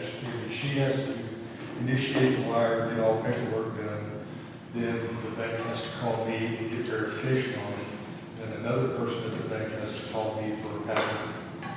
So it's, you know, all of that. And I understand what you're saying, yeah, I could go to the bank tomorrow, write that check for $250,000 and walk out. Yeah. But if I'm slipping it, it ain't worth it. No. And look, I'm not worried about him to do it, I'm just saying. Right, and I understand that. No, but you could also get hit by a bus. I could, Then we're in trouble. and you also need to be able to sign checks. If you want to set it up to where every check requires 2 signatures. Yeah, and I don't think that's practical, I don't think that's what we're looking for. Right. And that's where the balance between having good controls and having something that works And operation. I think they're doing, and I mean, one of the best controls is nothing gets done without their approval. And I see that there, that is a good control, but that's Yeah. hard to verify. Like, the bank doesn't know whether we approved it or not when they release the check. True. It's the tough part. So, Yeah. I'm happy to talk with Nugget to DBS and PNC and figure out what we can do. My general recommendation would be anything leaving the UBS account, because we're in big balances, requires 2 signatures, or two authorizations electronically on the website, whatever it is. It can be 4 of us, so we have redundancy. On the checking account, we either have a checking account with smaller balances, that maybe not being consigned individually, or we have some sort of threshold with PNC that any check over a certain balance does require 2 signatures. Anything under, Nugget consign, easy peasy, sort of thing. Something like that. Every bank is different though, in how they do it. And a lot of them, paper checks are different than electronic wires too, and how they do it. So we'll need a little bit of information from them. So I guess my general feedback is I'd like to talk about this one a little more before we do this. Yeah, that's makes perfect sense. All of that makes perfect sense. The wire code is just very broad on that. So to the extent that you want us to insert, which makes, again, perfect sense, y'all just let me know. Because, you could put, he can sign checks up to, or, not exceeding, or if it exceeds, then it's too, but you're right. I don't know if the banks are gonna care. The way I ended up using something like this before is when I had to go to law enforcement. Because it was a problem. It seems like in the past, Nugget, that all the checks for the bills came at the meeting, and there was 2 people that had to sign them. And they were actually done after the bills were approved. But, that was a long time ago. And we could do that. I don't know that that's where we want to go, but I've got a district that does that. Yes. We've got the same resolution, I'm a signatory on the agreement, we do all that, but at the board meetings, we want 2 board members signing checks. And during COVID, I had to be there to one guy's house and sign checks and take it to go somewhere else and get them signed. Even though I was a signature on the account, they're like, no, we want to sign checks. well, Now, I think when what we we have a check that comes in that needs to be paid before the meeting, they'll go online and say, hey, we need to approve or pay these. They say, okay, got our approval, and I sign it and pay it. Yeah, we can do that. I think the challenge is going to be a lot of banks either require 2 signatures on every check or 1. They may or not, they don't have the sophistication to separate. Yeah, these banks we use for our ABC, you do 1 or 2, that kind of thing. As long as you're on the card, then So for now, so that we can keep paying bills, should we approve up to a certain amount here and we can operationally clean this up in the next month or 2? Does that make sense? Yeah, it makes sense to me, for sure. So what's the largest Normal check run, I guess we can look. You don't really have that many big bills, right? Like Balboa was like 15 this time. That's And I unusually think our big. biggest bill this month is going to be returns. Legal.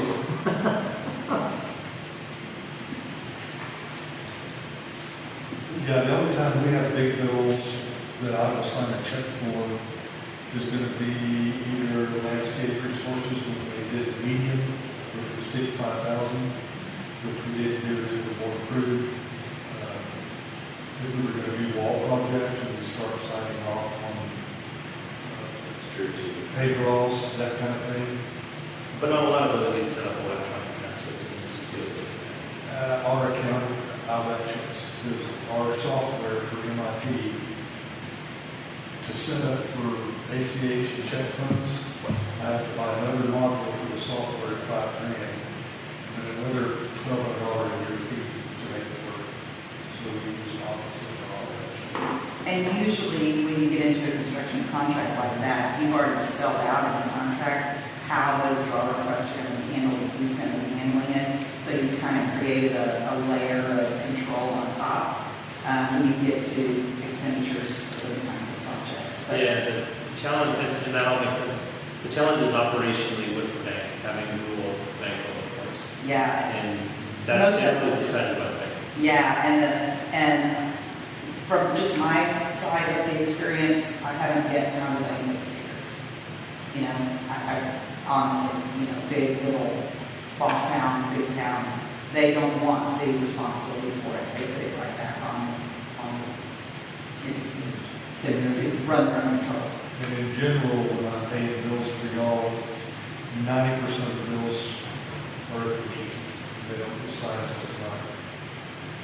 There's only one or two, and it's usually City of Austin Electric, that are due before the meeting, and they're late. And those are the two that I'll pay. And that could be, I'm sorry, Mother. So, go ahead. So that's how I take care of that. We're talking $200 or $300. I mean, I don't think it's worth having a total separate account. That's just my opinion. No, I think that's how we all. That circles back to what we were talking about earlier on the repairs between meetings and what should those limits be?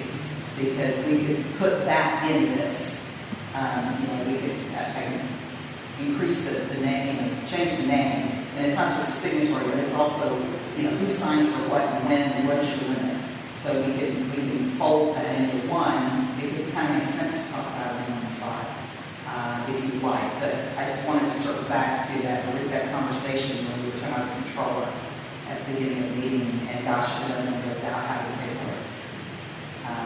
So, and then there could be a section in here that said, you know, now you can sign those checks, you know, the utility checks in between meetings, because you don't want your utilities cut off.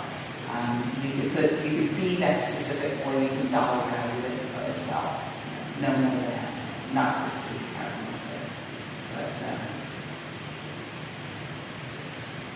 food for thought. So I'm trying to think in the meantime. Because again, what I'm still wrestling with is what we put in here. And ideally getting the bank to follow what we put in here. And then like, we're done. I don't think that's going to be very easy to do. But I think we should at least try and do it. But for now, why don't we, I want to say like 25,000, give a nugget authorization up to 25,000. I know it says everything's approved already, even below 25,000. But I'd like to look at talking to PNC and UBS about having them enforce controls on anything above 25,000, requiring 2 signatories. Of the, I think we recommended 4 people, right, on this?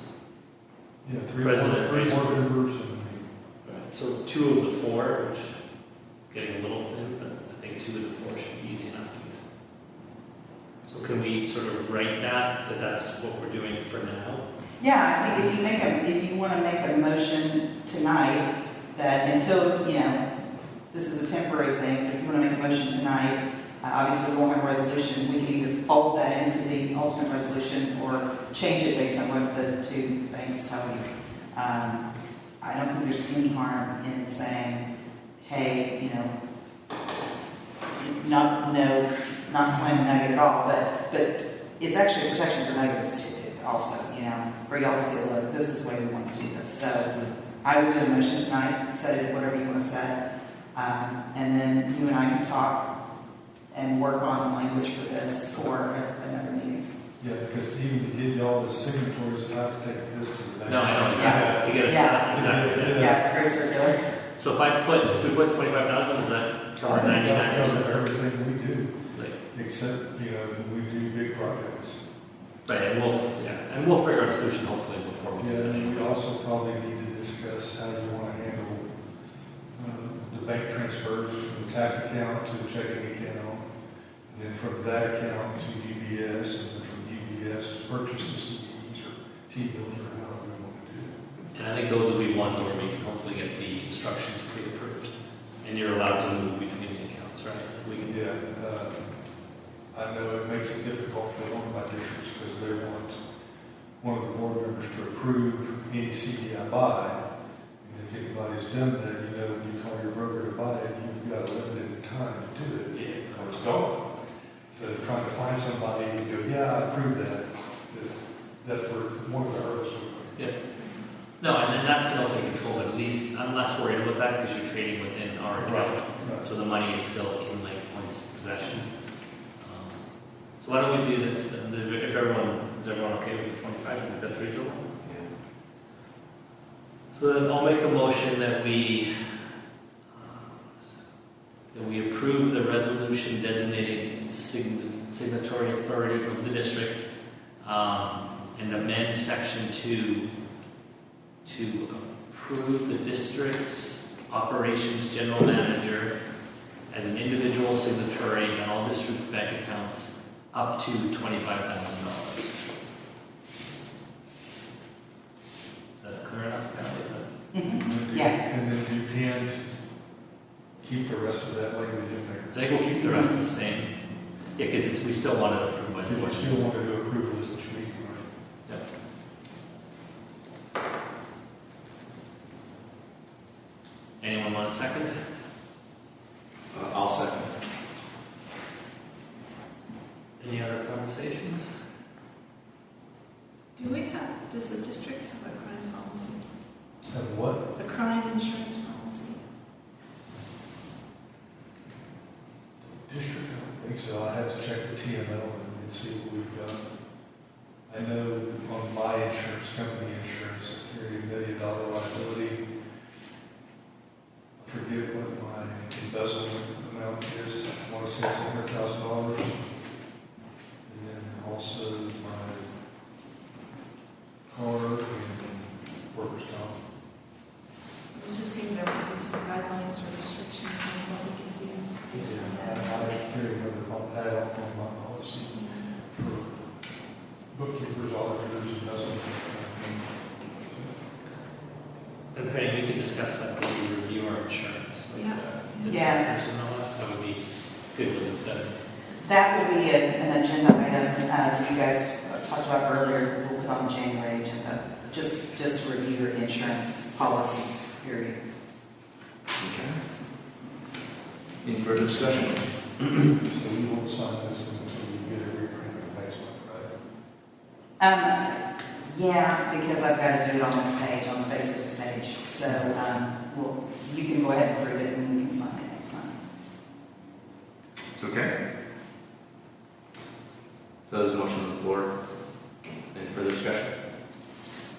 Well, I was thinking that by next month, we might have a different resolution based on what the bank was able to do. If the bank says something, we can amend it. I don't know Okay. how much Nugget and I will be able to get them between now and Christmas and all that. We can try and get in there, but it may drag into February, so at least this allows us to get set up as signatories on the account in the meantime. Okay. Any further discussion? All in favor? Aye. So once you get that updated and printed, then I need to get Jody and Terry To to sign it. sign it. So when we go to the bank, we can take it with us. That would Yeah. make sense. I can do that, and I will send it to the two of you.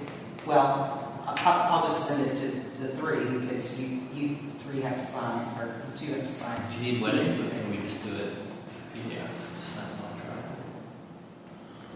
electronic. He has to notarize, so he's notarizing his certificate because they're gonna want the wet signature, the bank's gonna want the wet signature, and the notary, so. If you want, if you send it to me or Terry, we'll sign it, share it, sign it, and then we can pick it up and notarize it and take it. That's easy enough, we both live in the district, so Yeah. we're here all the time, so. We can join you whenever you're ready.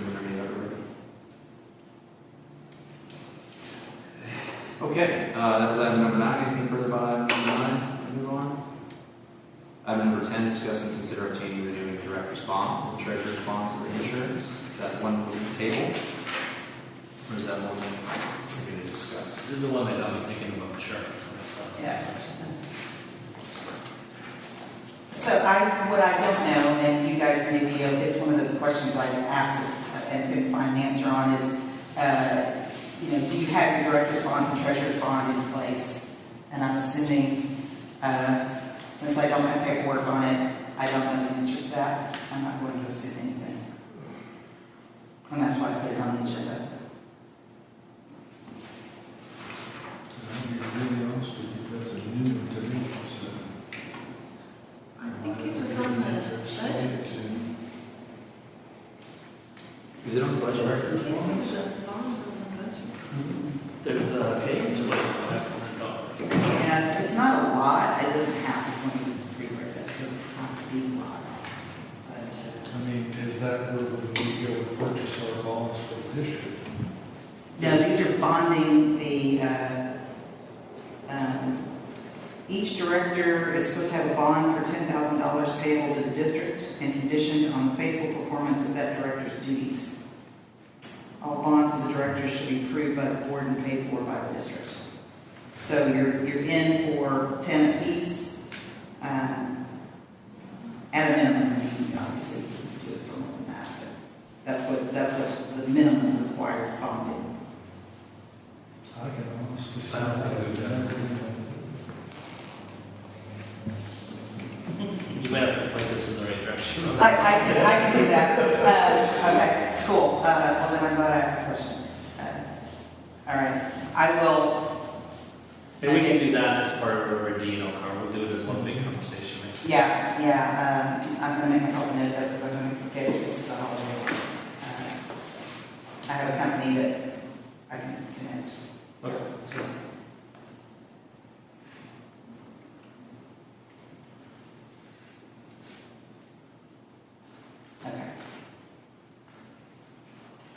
So we can, if that is fine with y'all, can we just bring it back in January? Take the time and bring it back. Okay, moving on. 11 we've discussed. We're going to table that one. 12, discuss and consider district's code of ethics and investment policy. This was another thing where there have been some approvals of the investment policy in the recent past, but I couldn't find the document that is the inclusive code of ethics and investment policy, except for when I went back into Med 5, and it was from the 90s. So I didn't find one that was Pointe MUD code of ethics and investment policy, which is a water code required thing. That's why this is in there. Sure. So that's the backstory on that. Okay. So I went through this in a fair bit of detail. So a couple comments or things, and that makes sense now why we're seeing this. Point 3.03, it's on page 33 of the PDF. Mm-hmm. So in there we say we won't buy anything with a maturity over 180 days. We have 2 items in the portfolio that are 365 day investments. So we're over that already. So can we change that to 365? Let me dig into the Investment Act to see. Most of this language is pulled from the Investment Act. So yeah, we need to check that. Okay. And then the second part of this, it says the dollar weighted average maturity for the pool will not exceed 60 days. Mhm. We don't buy anything shorter than 90 days, so we're over that with everything. So we're definitely over the 60 days. have to check. I thought we could edit it, but if not, let's check and see. Yeah, let me dig into the act and see. I just did my course, so what little bit of it is the most boring thing you've ever done. It's terrible. Is, with board approval, you can go out to 2 years on a weighted average. With board approval, most everybody wants you to stay liquid, so within a year or less. And then the 60 days, I think, had to do with buying paper. I could be wrong. Because there was some limits for buying paper and. I mean, it does say for pool fund groups, so maybe that's what they mean by that. I guess we can check. And yeah, we can probably approve exceptions, and maybe we should approve the 2 exceptions we have now. But just as this is written, we're outside of it a little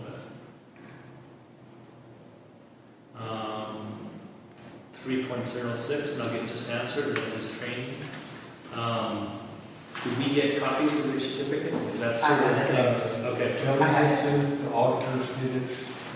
So that's something we should say about the network, though. Okay. We can talk about the Okay. sort of things that we'll save.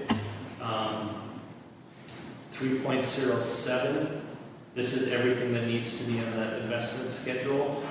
And I talked to Nugget before. I think everything except the ratings of each of the individual bonds is on there. Okay. But we'll double check it against the schedule later and make sure.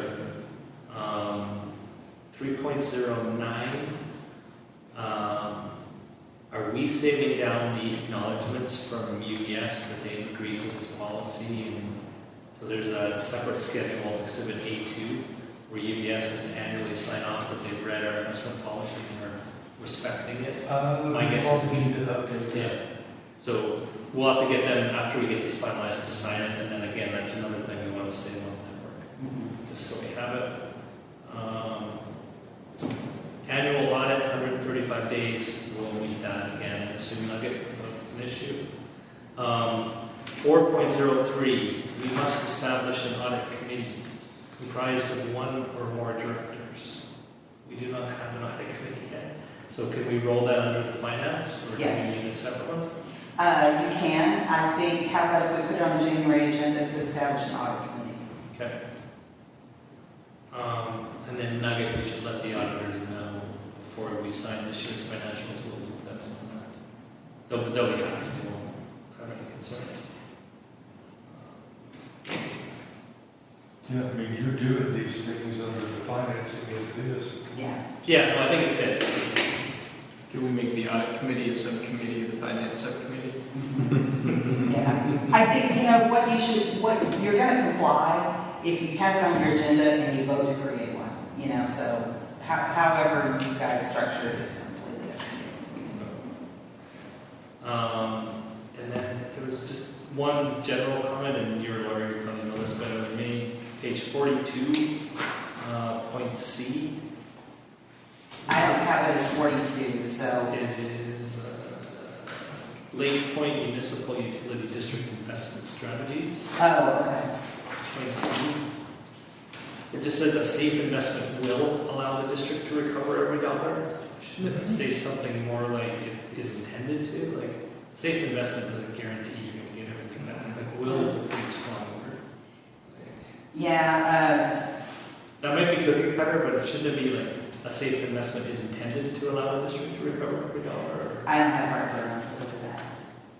Ideally, well, Yeah, it's will. No, I understand, yeah. Well, and this comes out of, the idea, the whole Public Funds Investment Act comes from, yes, you can earn a little bit of money on public money, but you've got to put public money in the safest, most boring places. Yeah.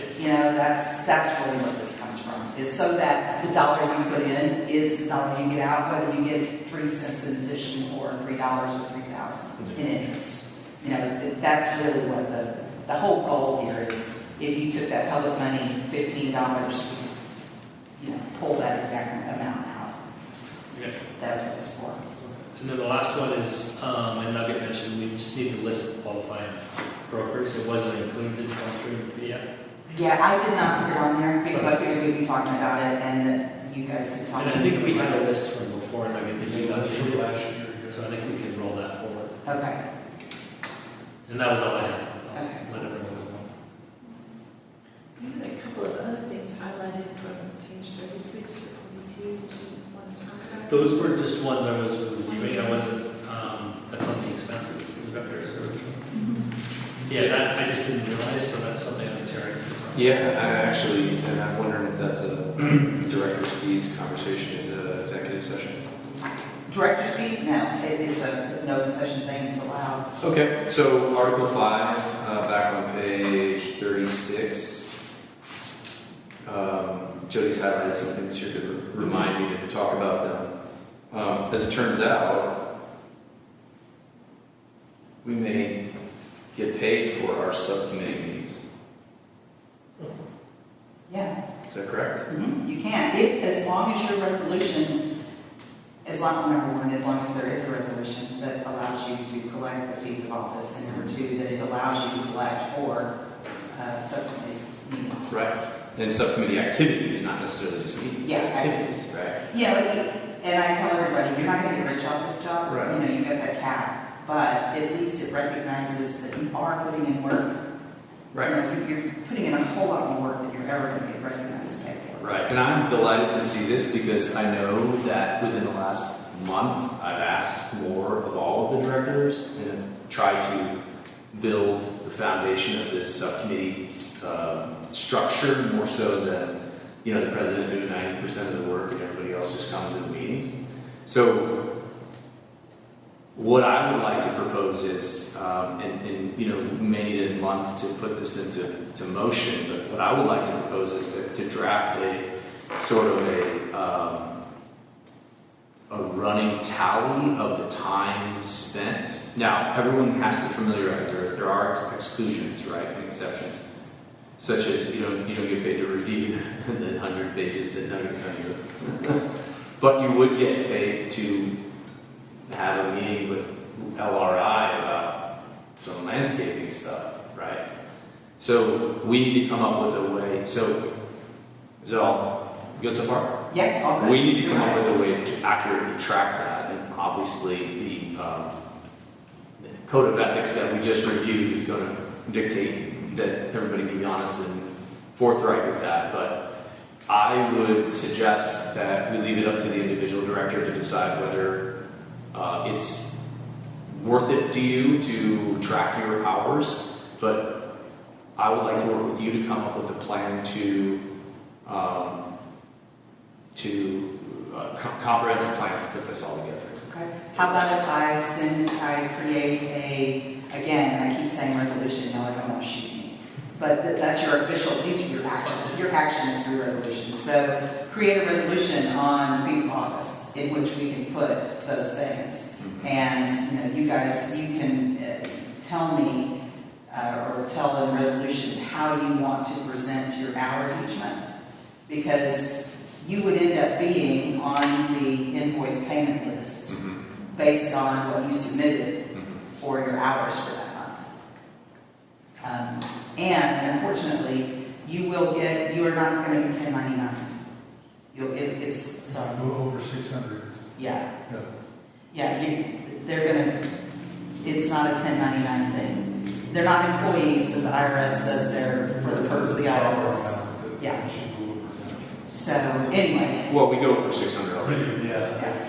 So you're just FYI. So that's not changing? That's No, that's the same. I mean, you're gonna, if you take fees of office, you're gonna get, Nugget's gonna have to set it up. And yeah, the IRS considers a director an employee for the purposes of paying taxes.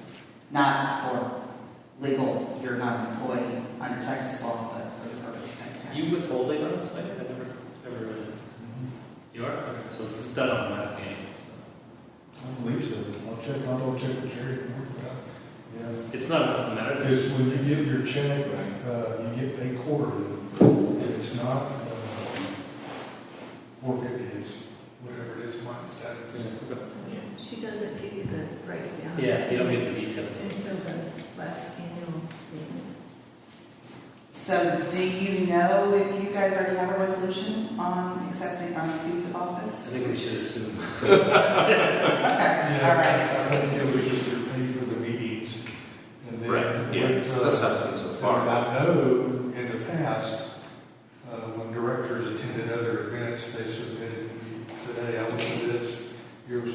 we get paid for an extra meeting and we pay for that. Well, and it's also outlined as not more than $150 per day.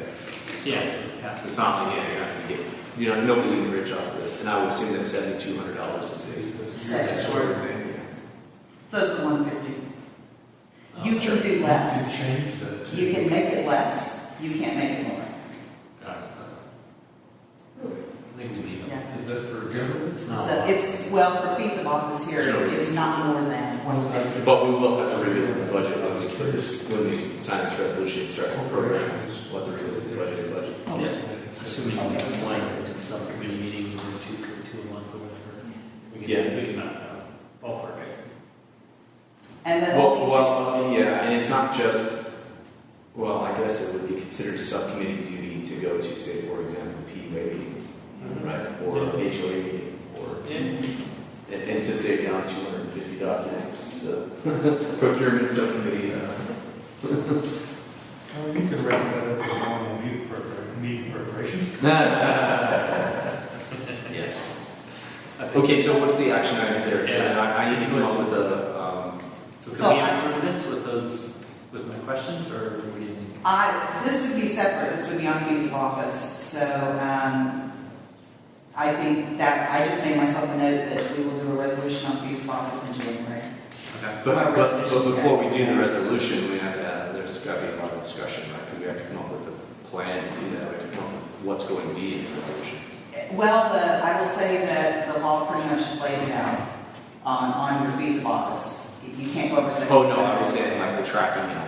Oh, that. Oh, yes, we would have to lay that out. However you want to do it. And if you want to have a certain, some districts create a form, so it's a uniform thing, that, I did this and I certify and you sign it. Yeah, there should be a form you gotta sign to say that you did it. And then Yeah.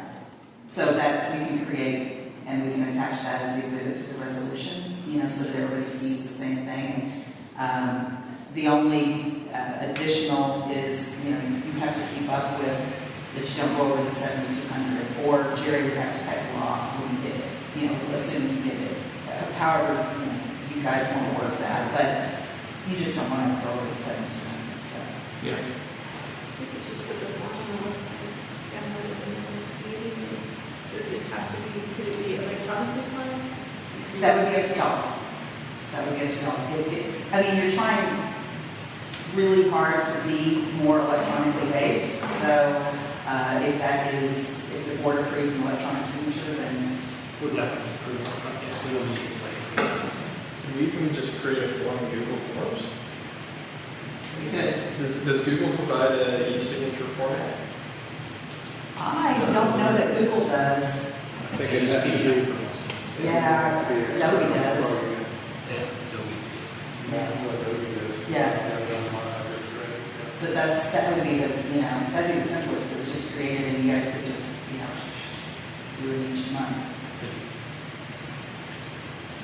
So then, as far as the investment policy, like the 180 days, can we approve this as far as procedurally, or do we wait? I have my notes. I think, let me see if we didn't make changes to the resolution or the certificate, so I could actually get you to sign that tonight. I can answer your questions on 303, Jody, without having to change the rest of the document. The parts where the signatures are. So if you want to go ahead and approve it with the side note that I'm going to check on 3.03 and let Jody know, that would be fine. Because then you have put it at X in your compliant law. So then I will make a motion that we approve the Code of Ethics and Financial Investment, Travel, and Professional Services Policy. Subject to Kelly coming back and clarifying 3.03.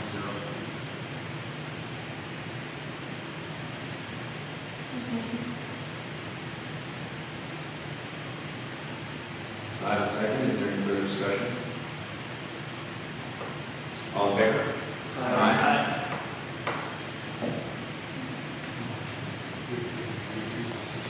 Yeah. I have it.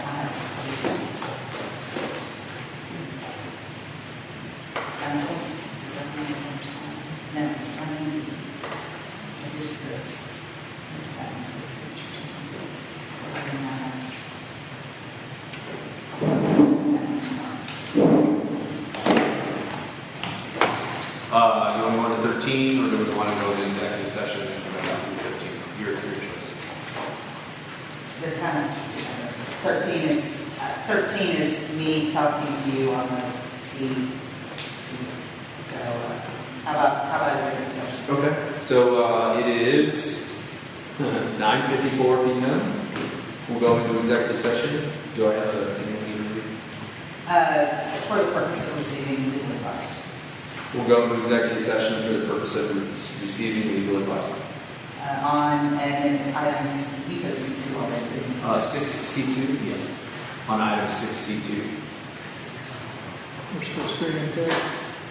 So we Still stopped, streaming through this? no, we stopped streaming. Kill it? Yeah, you kill it. In meeting as well? Not yet. No, because and this is a good question. Can we just mute the stream? Well, they can't see or hear us when you're in exec. It's as though we've got. So the camera together, so too. Okay. Now, Is there a way to do that?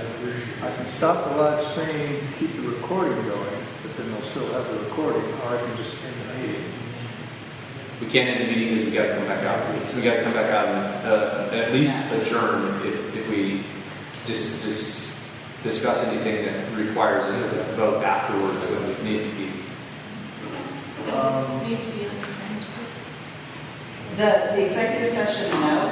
In fact, it cannot. It needs to be no audio, no video. But we do have to come back and go back live. And you come, are we off now? We're not. Okay, Try to, let me pull the audio down, okay, audio's off. okay.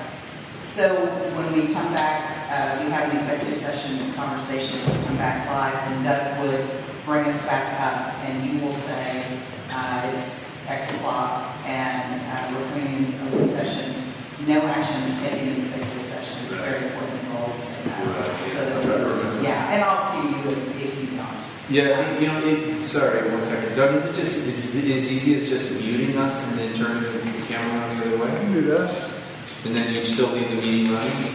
Yeah, I can do that. This is the banks. You're basically there looking at the wall? The banks that are coming. Can you just turn the camera off? Policies. Or unplug it? Yeah, probably. Well, no, because it,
It is 10:09 p.m. and we're coming back out of executive session. There were no votes authorized. No action. So yeah, no votes and no action during the executive session. Going back to 6C2, and that is under the Preserve Committee issues with replacement trees. I make a motion that we authorize Kelly to send a letter to the correct owner on the replacement trees, as well as respond to the homeowner's request, to the other homeowner's request, as the board directed. I will second. Any further discussion? All in favor? Aye. And adjourn. Is that the last one we had? Did you have anything else on 13? I don't have anything else on 13, thank you. You know what I just thought Going back to No, agenda 13. item number 13. Sorry. I did have one more thing, and that is the, interestingly, the eminent domain report. As a MUD, you have to submit a report every year. And so Randy submitted the eminent domain report. It is still separated by MUD 3, MUD 5. And so he submitted that at the beginning of November. So I was going to put it on this agenda to talk to you about it, but he had already done it, and I found it, and so we're done for the year. But it is an annual report on, did you exercise in the domain at any point? And it's just interesting that it came up in another context. But y'all are good for a year. So a couple of things on that. Number one, we're going to combine those at some point. So there's When the two entities are I think finally. My understanding is when the debt's paid off. Yeah. Okay. So All right. 5 has a year and a half. And then That's why we're still carrying on. Yeah. Okay. The second thing is are we going to take over these responsibilities from Randy? Yes, I didn't know that he had done them because I was going to, so I I was going to send you a bill, and then you send it to us. was. Okay. Yeah, so anything like this, obviously we need to catch him before he does it, but anything like this, we're trying to streamline, right? Yeah. Well, he ends up on my invoice, so you can Right. get a separate. No, I He has one entry for doing this Mhm. last month, so. Yeah. Yep. And that's less than he has in the past, so we're moving in the right direction. Yeah. But we do still need him to contribute with any of the resolutions and things that he has on file. And I don't know that he has paper. I will ask him. I have his electronic files. So I can search his electronic files for signed documents, to address Jody's request. I don't recall receiving any paper files, but I will ask him about those, if he had paper files. And that's all I have on 13. All right. There is one last item in 14 that discuss and consider future agendas. I know that we've been adding things since we've gone. Do you want me to run through it just so everybody's Probably aware? right? So we will work on the resolution on the emergency expenditures for the January meeting, which is going to be rolled in, I think, to the signatory resolution, if it makes sense for the two to be together. That was one. We're going to bring back all the standing items. Nugget's going to check with the PUA engineer. Jason's going to do that. Nugget is going to check with the district's engineer on the cattails. Yeah. That can just be. Yeah. Check with Scott. Awkward. Features. This time is really good. District's insurance will be on the next agenda. We will update the agenda to say Rosaka and Sonoma. Boundary wall, establish an audit committee, and feasible office resolution in January. Those are the additional things that I have. Besides 11 coming back, which is the resolution for posting district's agendas. Once we know where we can post them. Penny, do you want me to send you that picture? You have time to Yeah, I actually just went to look right now, so. I just saw.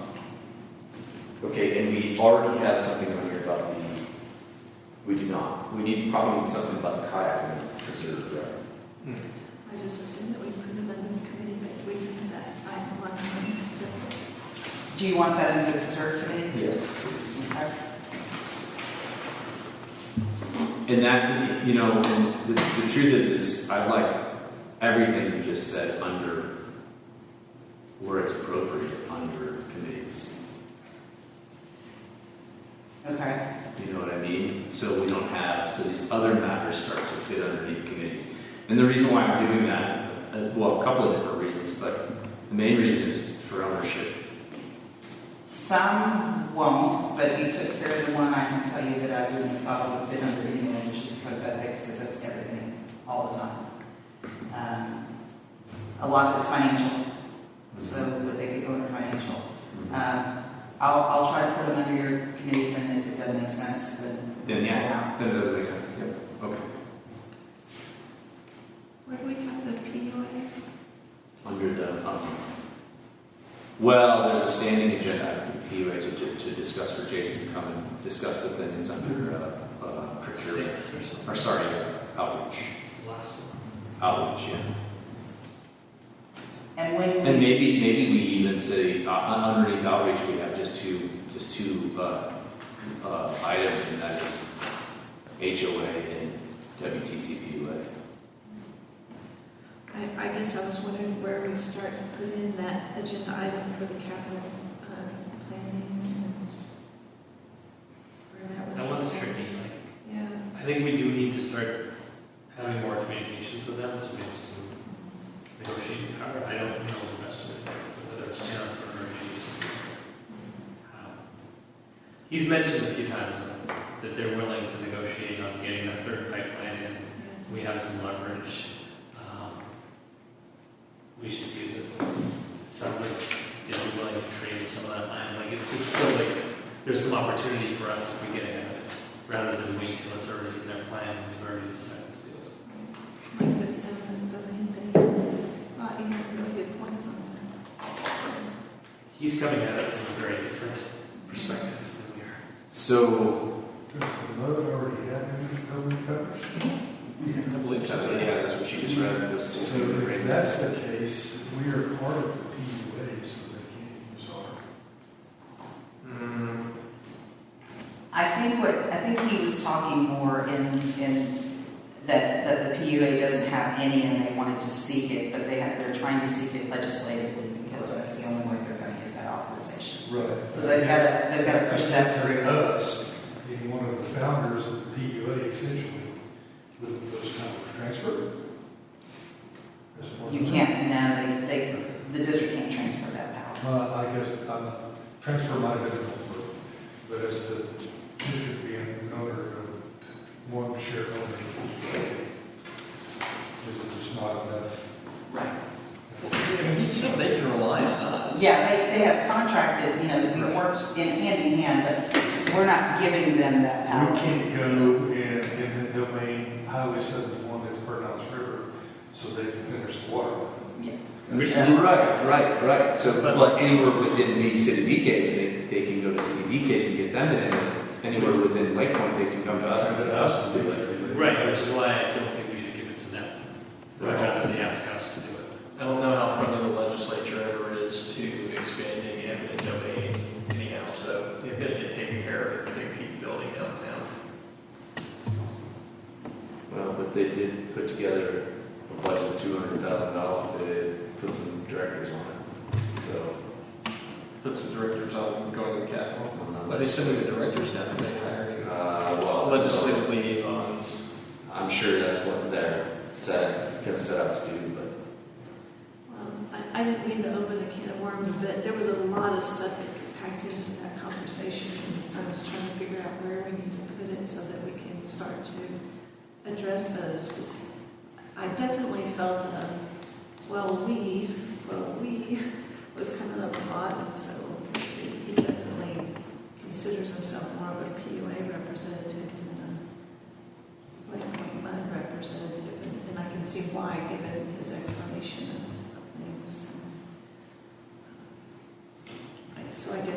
that wouldn't matter regardless if he was in that role, whether it's him or somebody else. I guess the question is, to whom does he owe the fiduciary duty? Is it as a director to the PUA, or is it? It's the PUA. Yeah, or is he That's responsible? what, kind of what you mean by that. But he's responsible, like, he serves at our Pleasure, I guess, is the word that's used. So we could theoretically remove him as our representative on there at any time. But as a director of the PUA, he also has to act in the best interest of the PUA. Of all the constituents, All the not just us, constituents, as well as the company itself, or the organization itself. Sure, So correct. that's where he is. Did he say he was developing? Sure, but I think we go a long way. I think it gets us a long That's way out of just outlining some Right. high-level objectives and refocusing and redirecting. I mean, he spoke here more tonight than he ever has before, Right. and more candidly. Agreed, yeah. Yeah, and outlining our concerns with him. Yeah. No, I'm putting this under number 4. You guys just Sorry. flipped right back up into Yeah, agenda sorry. item number We 4. did. So that's how this discussion is. Well, I heard an adjourn and then we started talking. Well, we did, That's what we made weren't, me we think weren't of quite that. done. Well, it No. was future agendas. And actually, It let's was get back, future let's agendas. get back to that, because my personal feeling is, and I don't want to make any broad changes, but my personal feelings is that conversation and that carrying those efforts probably doesn't fit quite underneath the outreach committee, right? Like, we can probably get that set up, but we probably want to carve out another committee that, and it sounds like Jody's going to be the man for that. But I just don't, here's the thing though, is we wanted to start that conversation early Q1. That's what we ended with. And if we don't create a subcommittee until after until January, end of January, mid-January.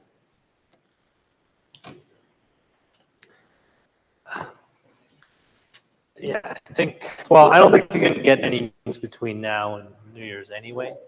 So No, I'm talking about for just creating a subcommittee. Yeah, we could probably formally approve it. Or we could kind of put it on the agenda for the next meeting and kind of think about how best to address this particular item, whether that's through, I don't know, it's kind of a big one. It is. It's going to turn into a big one. Yeah. Well, you have a broad enough, number 4 is broad enough to discuss everything you want to discuss about the PUA. So it's just ongoing activities of the PUA.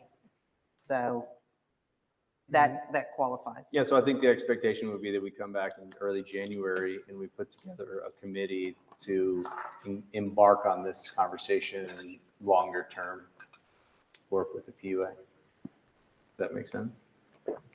And we don't really need to put anything in addition on the agenda. It's already there. Okay. My concern was that this one was more addressing him coming to give us an update as opposed to us actually working out. the You mean things that he line out? said. You mean number 4? Yeah. I think that's the way that it's worked out, but you can certainly, because it says you can take action. So you can fold that up under there. I'm just trying to keep y'all. Yeah, keep it small, I got. Yeah. Okay. Anything else? It is 10:23, and I motion we adjourn. Second. All in favor? Aye. Aye. Okay.